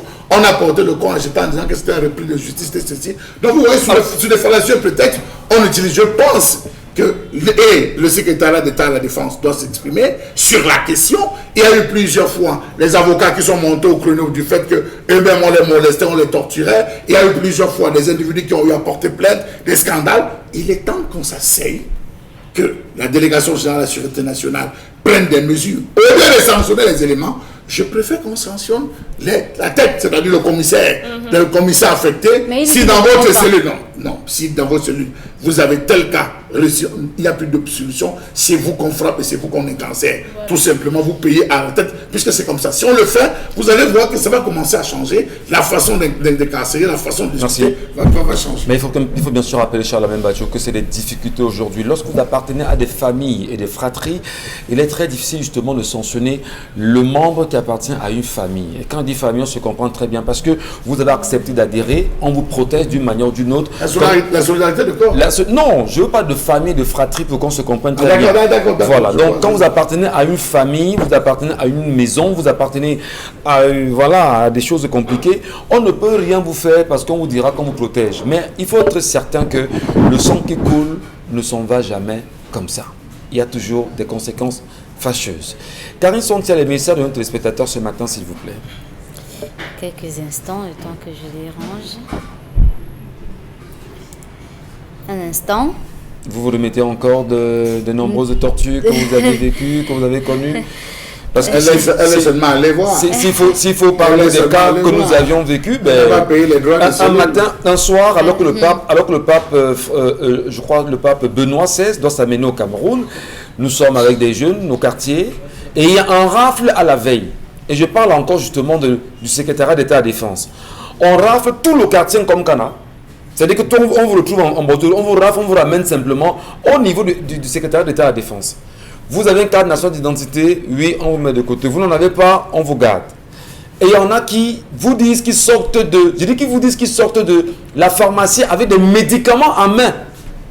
Sur la même Bachou, ce soir, nous qui avons la carte d'identité, nous sortions quand même. Mais le regret, c'est de savoir que ceux qui avaient des médicaments en main, parce qu'on sort de la pharmacie, ont été embarqués, ont été gardés au secrétariat d'État à la Défense. Là, je dis des choses que j'ai vécues personnellement. C'est bien dommage. Karine. Elle court chercher les tisos quand ça ne va pas souvent au lieu de chercher à bien nourrir le gros bébé. Larios Noala Mélie. Les pro-régimes disent que même aux USA on torture, mais ils ne disent jamais qu'aux USA il y a les hôpitaux équipés partout. Ils ne disent jamais qu'aux États-Unis il y a les autoroutes partout, toujours à comparer dans la médiocrité. Thierry Tamko. Notre message. Ah oui, c'est ma maman qui m'a habituée à regarder le Zénith. Ça fait 3 ans aujourd'hui, je ne rate plus. Je voudrais l'astuce pour les femmes qui sont en panne. Ok. Ouais, c'est vrai que il faut venir à la chaufferie. Le gingembre, c'est bon. Le thé au clou de girofle également. Oui, ça passe. Du thé. Pour l'histoire du jour, une alimentation bio et équilibrée associée à une pratique sportive garantissent une libido d'enfer et des performances dignes de Rocco Siffredi. Le Viagra perd la prostate de Get Moula. Tony Frank Damchouat. Un autre message, les gars qui vivent en bain ont ce problème, mais arrivent au pays, leur énergie revient due à l'alimentation. So think about it. Bobo Durand. Faut manger. Les riz sauce d'arachide, voilà des repas avec le le zom, voilà des repas qu'il faut consommer, le keleng.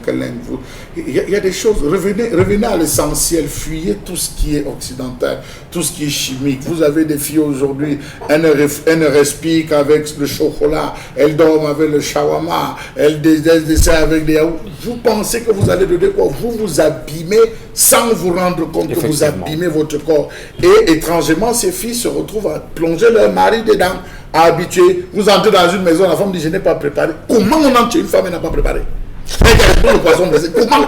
On ne peut pas tous les jours. C'est quoi? Karine, les messages. Après une exploitation... Vous êtes polygame, allez chez l'autre femme. Karine, lisez-nous les messages, je vous en prie. Après une exploitation, vous avez 90% de chances d'être mort. Et avec Denis Koué, non, Doualangando, mais il y a le cas de Wilfried Siewé, hein, bien connu. On a le cas de Mamadou Mota aujourd'hui. C'est des exemples qu'on a sous la main. C'est des exemples à l'appel quand même. Hein. Voilà. Monsieur Michel Ngadjou, parce que vous avez abordé le cas de Wilfried Siewé, il faut aussi dire ça aux Camerounais qu'il y a des dits, au Cameroun il y a des dits, il y a des non-dits. Lui, il s'est retrouvé, il était en train de filmer, on a dit qu'il filmait le palais de justice.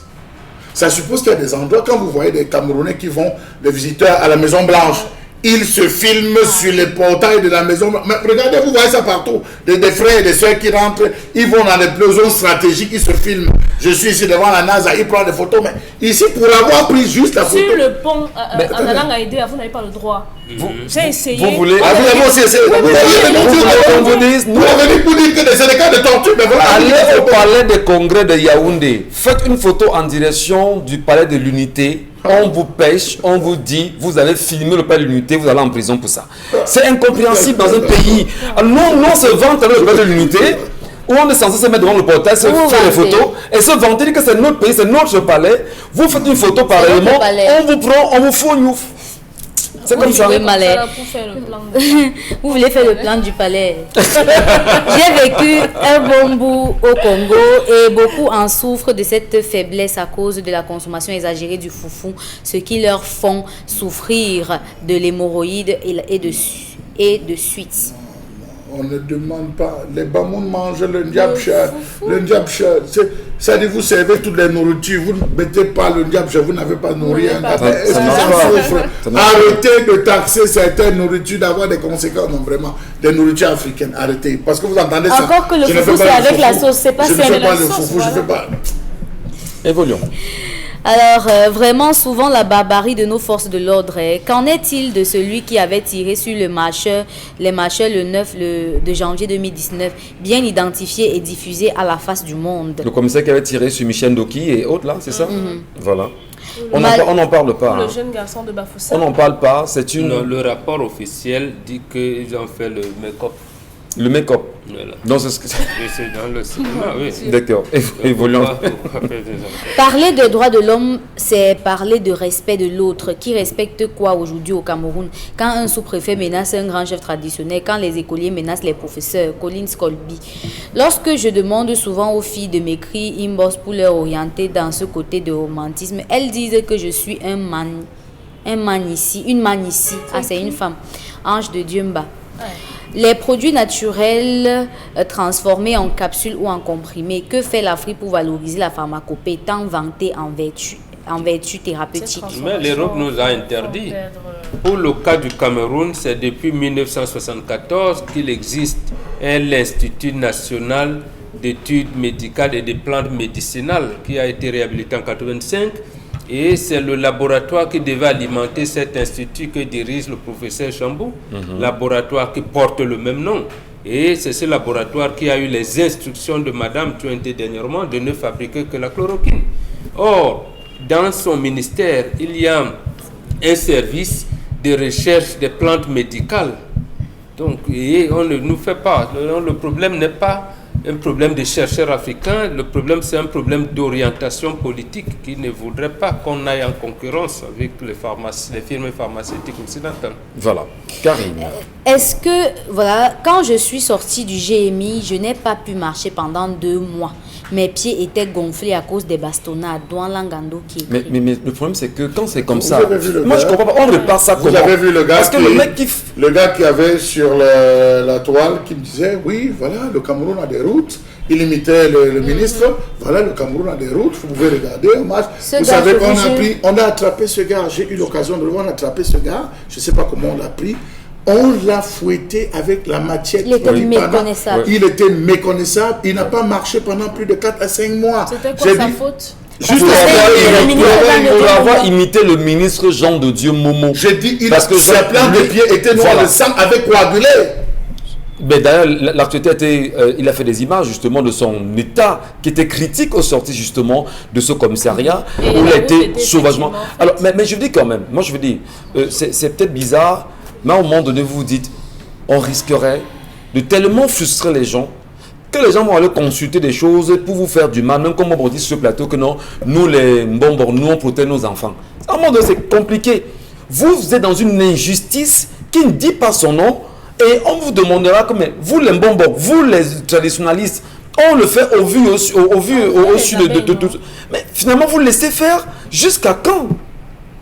Jusqu'à quand même, bonbon? Non, mais ce n'est pas une affaire personnelle. L'affaire, c'est un problème de citoyen. Bon, quand vous dites à un citoyen, venez dire que je suis musulman, je ne viens pas, vous faites comment de lui? Il dit, je suis bouddhiste, je suis. La Déclaration universelle des droits de l'homme, le 3e considérant de la Déclaration universelle des droits de l'homme, vous donne la possibilité de vous révolter.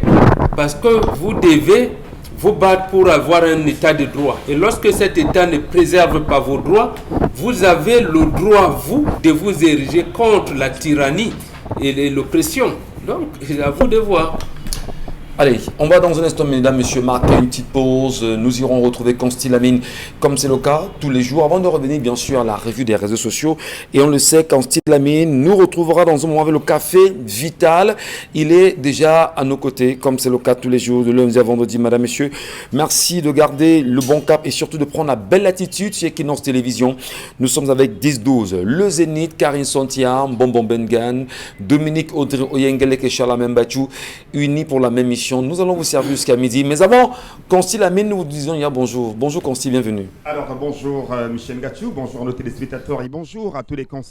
Ah ben oui, hein? Ah ben oui, il y a vraiment de la senteur, il y a de la douceur, il y a de la vitalité dans ce studio ce matin, avec la présence d'un nouveau produit au concept Salaka. C'est bien entendu le café Vital. Oui, pour plus de vitalité, pour plus de bonheur, pour plus de gaieté, pour plus, bien sûr, c'est-à-dire de bonheur au quotidien. Je conseille à tous les téléspectateurs qui nous regardent ce matin de consommer régulièrement le café Vital. Et parce qu'on parle de la consommation, permettez-moi de prendre une tasse de café Vital. Ah ben oui, le meilleur des cafés, regardez comment il se présente. Ah ben oui, le café Vital. Oh, merci beaucoup la charmante hôtesse.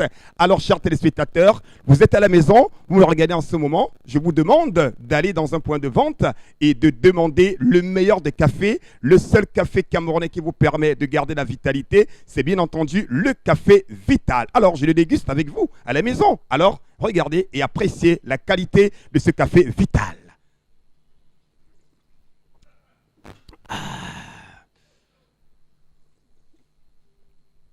Waouh! Merci Michel Gach, c'est tellement doux. Oh là là, c'est tellement nyanga. C'est tellement... Oh là là, le café Vital, tu me tues seulement. Alors, merci à la charmante hôtesse, merci beaucoup. Alors, chers téléspectateurs, une fois de plus, bonjour et merci d'accueillir le concept Salaka chez vous. Votre concept de communication et de vente vient ce matin parler d'un nouveau produit, mais que vous connaissez déjà très bien, parce que ce produit est présent dans tous les supermarchés du Cameroun et dans certains pays africains ainsi qu'en Europe. C'est bien entendu le café Vital que j'ai l'honneur de présenter en exclusivité pour la toute première fois dans une chaîne de télévision. C'est bien sûr Equinox qui détient l'exclusivité de la communication du café Vital. Alors, c'est quoi Café Vital ? Café Vital que voici est un café moulu. Et qui dit café moulu est un café 100% naturel, sans produits chimiques. Café Vital est issu des meilleures sélections de café du Cameroun. Et bien entendu, c'est un café qui est mis sur le marché camerounais selon les normes les plus strictes recommandées par, bien entendu, tous ceux-là qui sont les véritables connaisseurs du café. Le café Vital est un café exceptionnel. C'est un café unique en son genre. Le café Vital, chers téléspectateurs, présente plus de vitalité, plus de bonheur et plus de gaieté au quotidien. Raison pour laquelle je le conseille à tous ceux qui nous regardent ce matin. Que vous soyez à Garoua, en Guelemendouka, en Côte d'Ivoire, au Sénégal, retenez bien sûr qu'il est important de consommer régulièrement le café et surtout le café Vital. Nous allons tout de suite parler des différentes variétés du café Vital. Café Vital, c'est 3 grandes variétés sur le marché camerounais et international. Je commencerai déjà par la première variété, c'est bien entendu le café Vital, le café Vital douceur. Ah ben oui, regardez l'emballage, regardez déjà le packaging, rien que l'emballage vous donne l'envie de consommer ce café, le café Vital. Café Vital douceur est un café 100% Arabica. Oui, c'est un café 100% Arabica, disponible en 3 conditionnements. Le conditionnement d'1 kg que voici, chers téléspectateurs. Le conditionnement de 500 grammes et le conditionnement de 250 grammes. À côté, bien sûr, du café Vital douceur, on parle également de notre café Vital, le café Vital corsé, que voici, identifiable à travers la couleur noire. C'est un café Vital, bien entendu, de très très bonne qualité, 70% Arabica et 30% Robusta pour ce qui est du café Vital corsé, disponible également en 3 conditionnements, 500 grammes, 250 grammes et 1 kg. Et enfin, le café Vital Force que voici, disponible en 1 kg. Voilà donc pour ce qui est de la présentation des 3 variétés du café Vital que vous retrouverez dans tous les supermarchés, dans tous les points de vente. Et ceux qui ont besoin de commander le café Vital, les numéros de téléphone, vous les avez. Et j'attire l'attention de tous ceux-là qui veulent représenter le café Vital, qui peuvent appeler et passer leur commande à travers nos numéros de téléphone. Merci et surtout, très bonne dégustation du café Vital.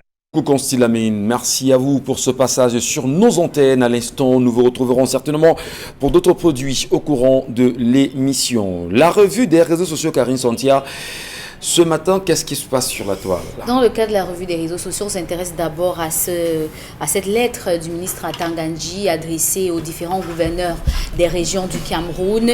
Il demande à ces derniers-là de ne reconnaître que M. Seydou Bombo Njoya comme le véritable représentant de la FECAFOOT, capable d'organiser les compétitions jusqu'à ce qu'il se tenait soit remplacé après une élection dans cet espace-là. Maintenant, le ministre des Sports a fait une autre sortie, cette fois-ci avec en objet organisation et fonctionnement du football camerounais. Et puis sous haute instruction, il demandait à ce que la FECAFOOT lance le démarrage des activités sportives au Cameroun à travers l'organisation des différentes compétitions. De ces 2 communiqués quand même, on se rend bien compte que finalement, que Seydou Bombo Njoya soit reconnu ou pas, il reste le président de la FECAFOOT.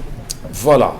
Le débat est houleux depuis un petit moment au sein de la Fédération camerounaise de football, houleux également entre la FIFA, le TAS aussi, le TAS bien sûr il faut le dire, qui est le tribunal arbitral de sport, la Fédération camerounaise de football qui connaît en ce moment ce qu'on appelle un exécutif tenu par Seydou Bombo Njoya et tous ceux qui sont au contrôle. Et à côté, nous avons l'Assemblée générale de 2009 qui s'est constituée et a tenu des réunions jusqu'ici et a fait du professeur Albert Mbida le président de ce comité provisoire justement qui est censé tenir la FECAFOOT. Donc on va simplement le dire qu'en ce moment à la FECAFOOT il y a 2 présidents.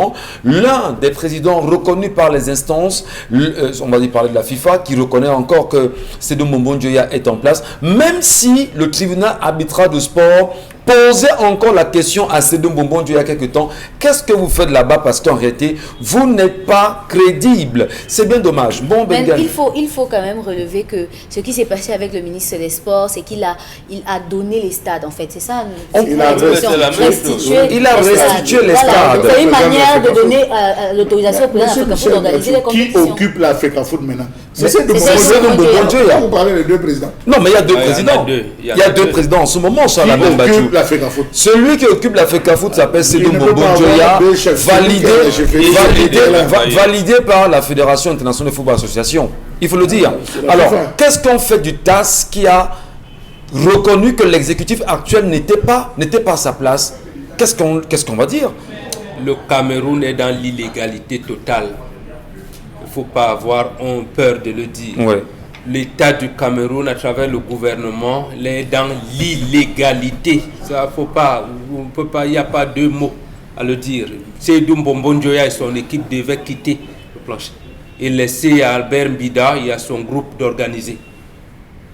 Premièrement, parce que le tribunal arbitral de sport a dit que c'est Semengue qui doit organiser le football professionnel. Oui. On a appelé Semengue dans des conciliabules pour l'amener à signer des choses pas bien. Il a refusé de signer. Deuxièmement, parce que Mbombo Njoya a raté les élections. Quand il organisait les élections, j'ai appris que Maître Happy il est membre d'une commission d'organisation des élections.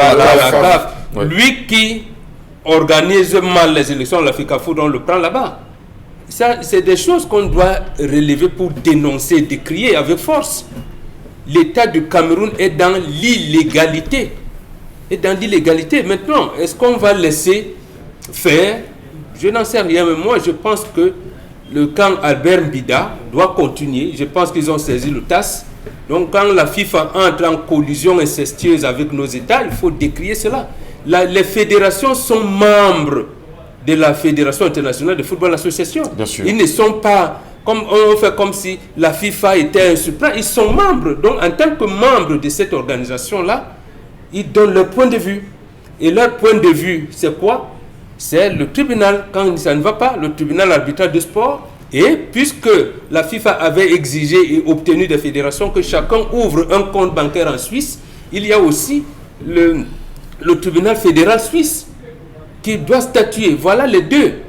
Et pour le moment, au stade actuel de la situation, les deux tribunaux, que ce soit le tribunal suisse ou le tribunal arbitral de sport, ils ne reconnaissent pas Mbombo Njoya. Voilà. Alors, mais quand vous venez, donc on dit qu'on est dans la légalité et on se permet de faire ça, c'est pas normal. Précisons bien sûr l'attention des téléspectateurs en même temps que lorsque le TAS très récemment a adressé, du moins a fait savoir justement quelle était sa position par rapport à l'exécutif actuel au sein de la Fédération camerounaise de football. Il y a eu ce vice qui a été inséré où on demandait bien sûr à l'actuel exécutif de poursuivre la continuité du service en attendant que l'on organise de nouvelles élections. Mais comment est-ce qu'on peut être mis à l'écart et on vous conserve en même temps pour organiser de nouvelles élections? C'est la mafia. C'est la mafia. La FIFA est dans la mafia. D'abord, par ce qu'ils ont appelé comité de normalisation. Ça, c'est des conneries.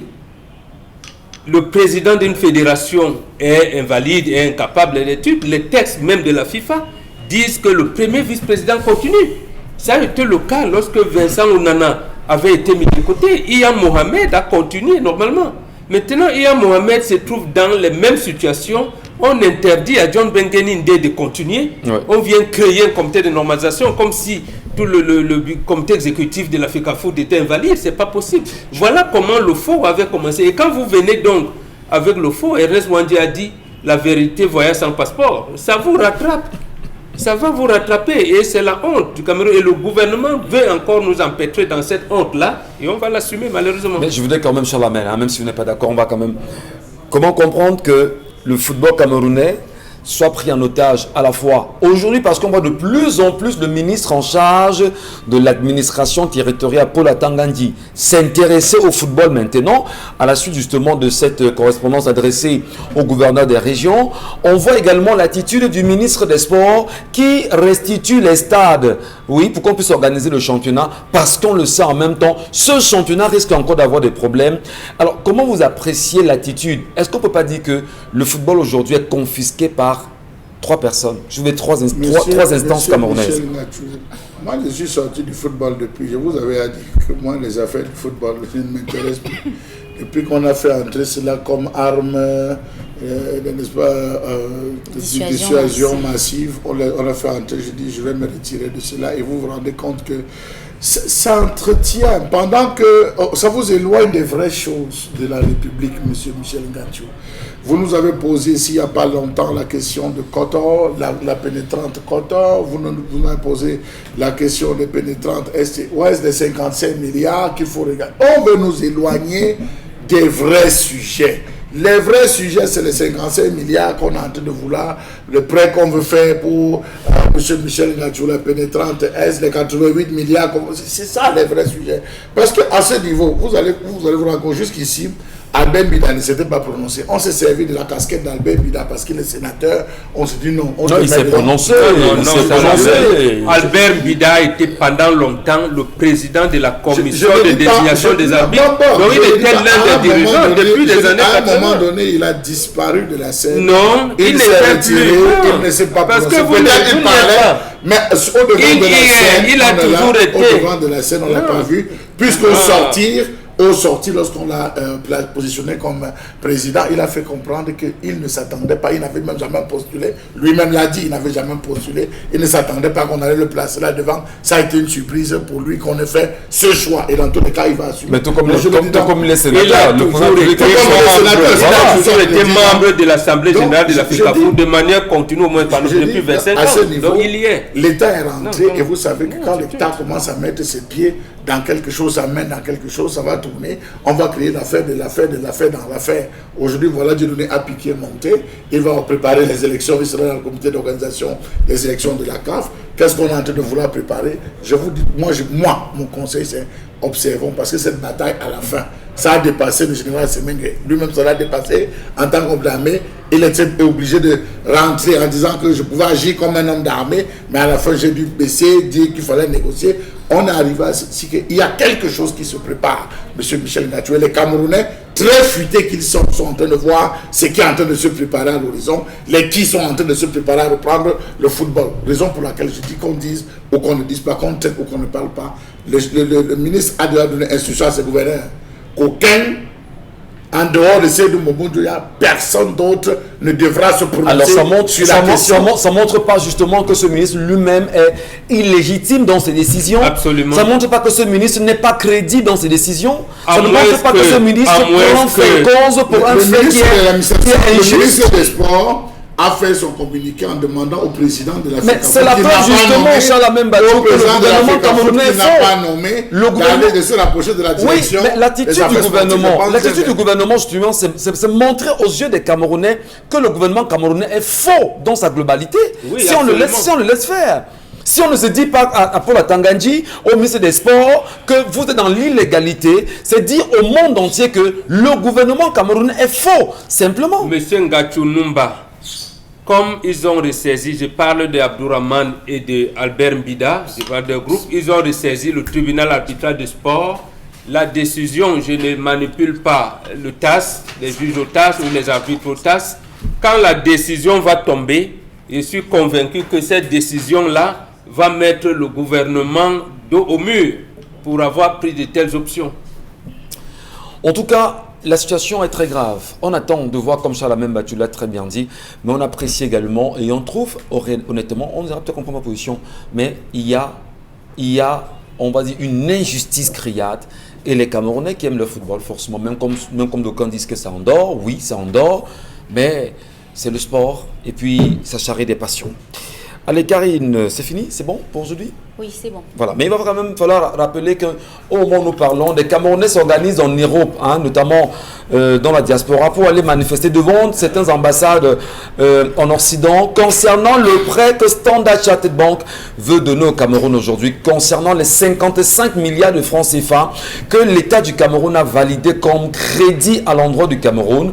Et les Camerounais de la diaspora ont décidé bien sûr d'aller marcher devant certaines banques aujourd'hui pour dire leur indignation et demander que ces 55 milliards ne soient pas donnés au Cameroun, y compris les 88 milliards pour la construction, si vous voulez, la finition de moins de 10 km de route concernant la pénétrante est de la ville de Douala. Aujourd'hui, ben voilà, des Camerounais qui ont pris des initiatives quand même.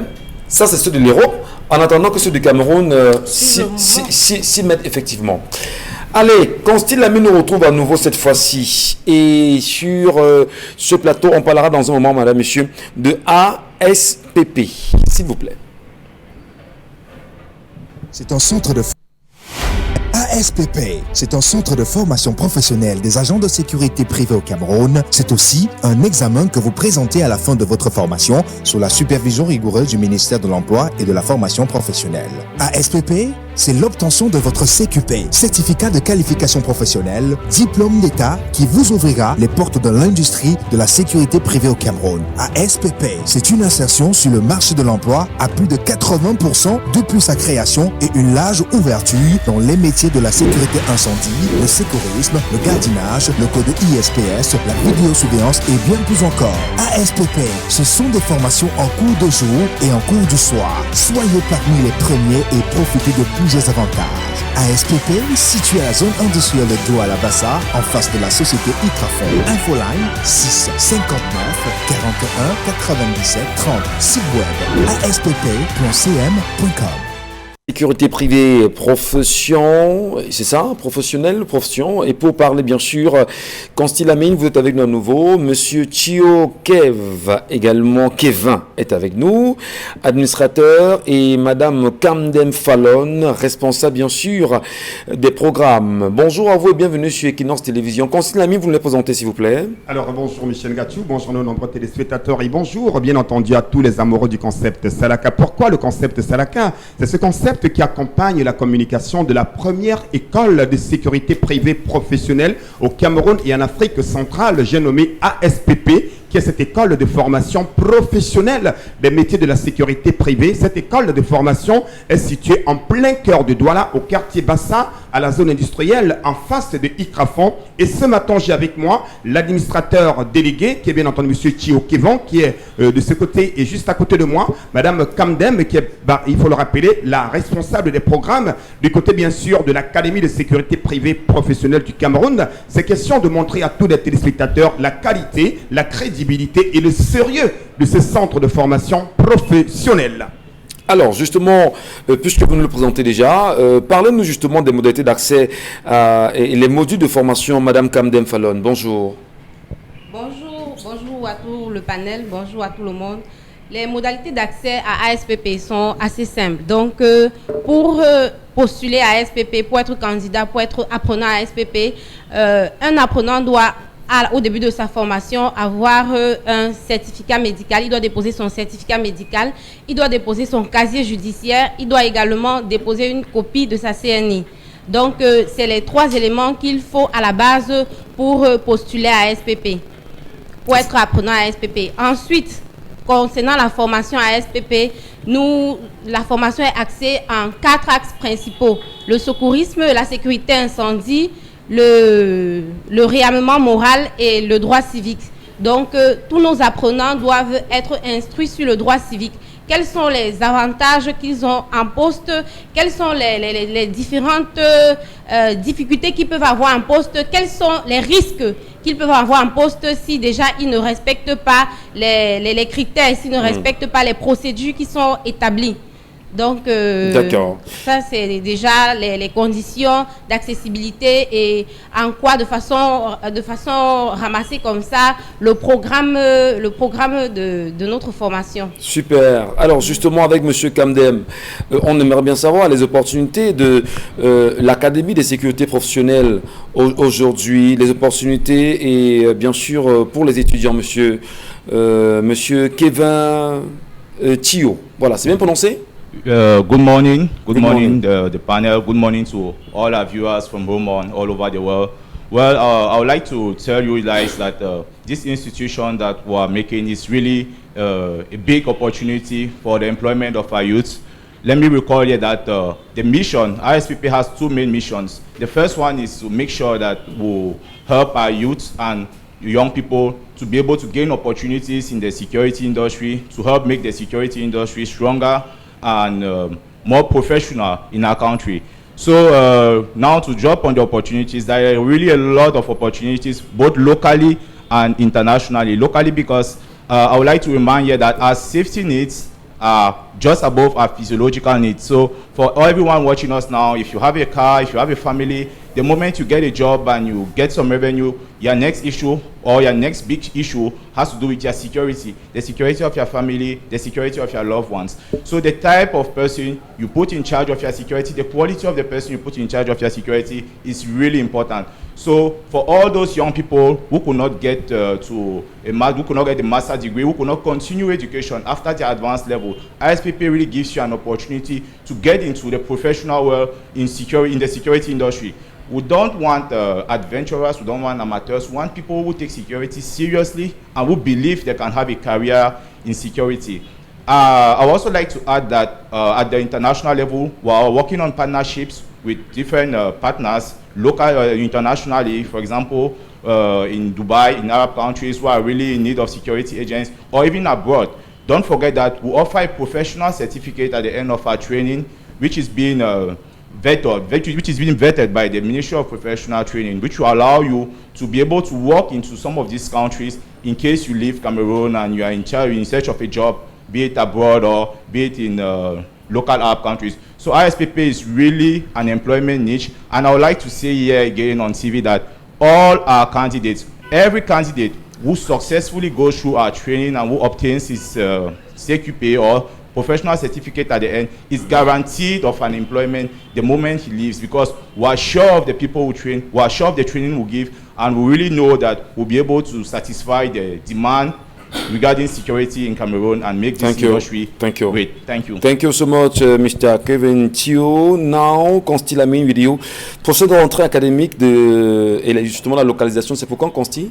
Alors, chers téléspectateurs, Monsieur Kevin l'a dit, Madame Kamdem l'a redit. Chers téléspectateurs, une formation c'est bien, une formation à fort potentiel d'emploi c'est encore mieux. Et aujourd'hui, garantit votre emploi, garantit votre sécurité sociale, garantit votre carrière, garantit votre avenir, c'est d'aller vous inscrire dès à présent du côté de l'Académie de sécurité privée professionnelle. De ce côté-là, nous garantissons l'emploi à tous les apprenants. La prochaine rentrée académique est prévue pour le lundi 1er mars 2021. Les inscriptions se poursuivent tous les jours de lundi à samedi. C'est sans protocole, c'est sans cérémonie. Chacun de nous a droit à une formation de qualité. Vous êtes déjà un agent de sécurité, vous avez besoin d'améliorer vos connaissances.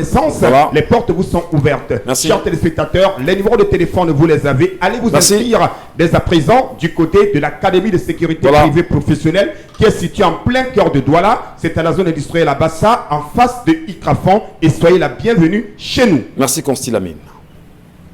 ASPP, c'est un centre de formation professionnelle des agents de sécurité privés au Cameroun. C'est aussi un examen que vous présentez à la fin de votre formation sous la supervision rigoureuse du ministère de l'Emploi et de la formation professionnelle. ASPP, c'est l'obtention de votre CQP, certificat de qualification professionnelle, diplôme d'État qui vous ouvrira les portes de l'industrie de la sécurité privée au Cameroun. ASPP, c'est une insertion sur le marché de l'emploi à plus de 80% depuis sa création et une large ouverture dans les métiers de la sécurité incendie, le sécurisme, le gardiennage, le code ISPS, la vidéosurveillance et bien plus encore. ASPP, ce sont des formations en cours de jour et en cours du soir. Soyez parmi les premiers et profitez de plusieurs avantages. ASPP, situé à la zone industrielle de Douala-Bassa, en face de la société Ikrafon. Infoline 6 59 41 97 30. Site web aspp.cm.com. Allez, bien sûr, on se sépare après ce moment, madame, messieurs, tout en vous rappelant qu'on se prendra demain, mais surtout avec une image forte. Qu'est-ce qui se passe exactement au moment où nous parlons au quartier Bonadibon, où des populations qui ont été, dira-t-on, des personnes ont eu des balles tirées sur eux et sur les pieds. Qui sont ceux qui ont tiré là-bas? Nous y reviendrons certainement demain. Ça s'est passé au quartier Bonadibon, alors qu'on tentait bien sûr de détruire les maisons de ces derniers. Ouvrons les yeux et allumons nos cerveaux. À demain 10h.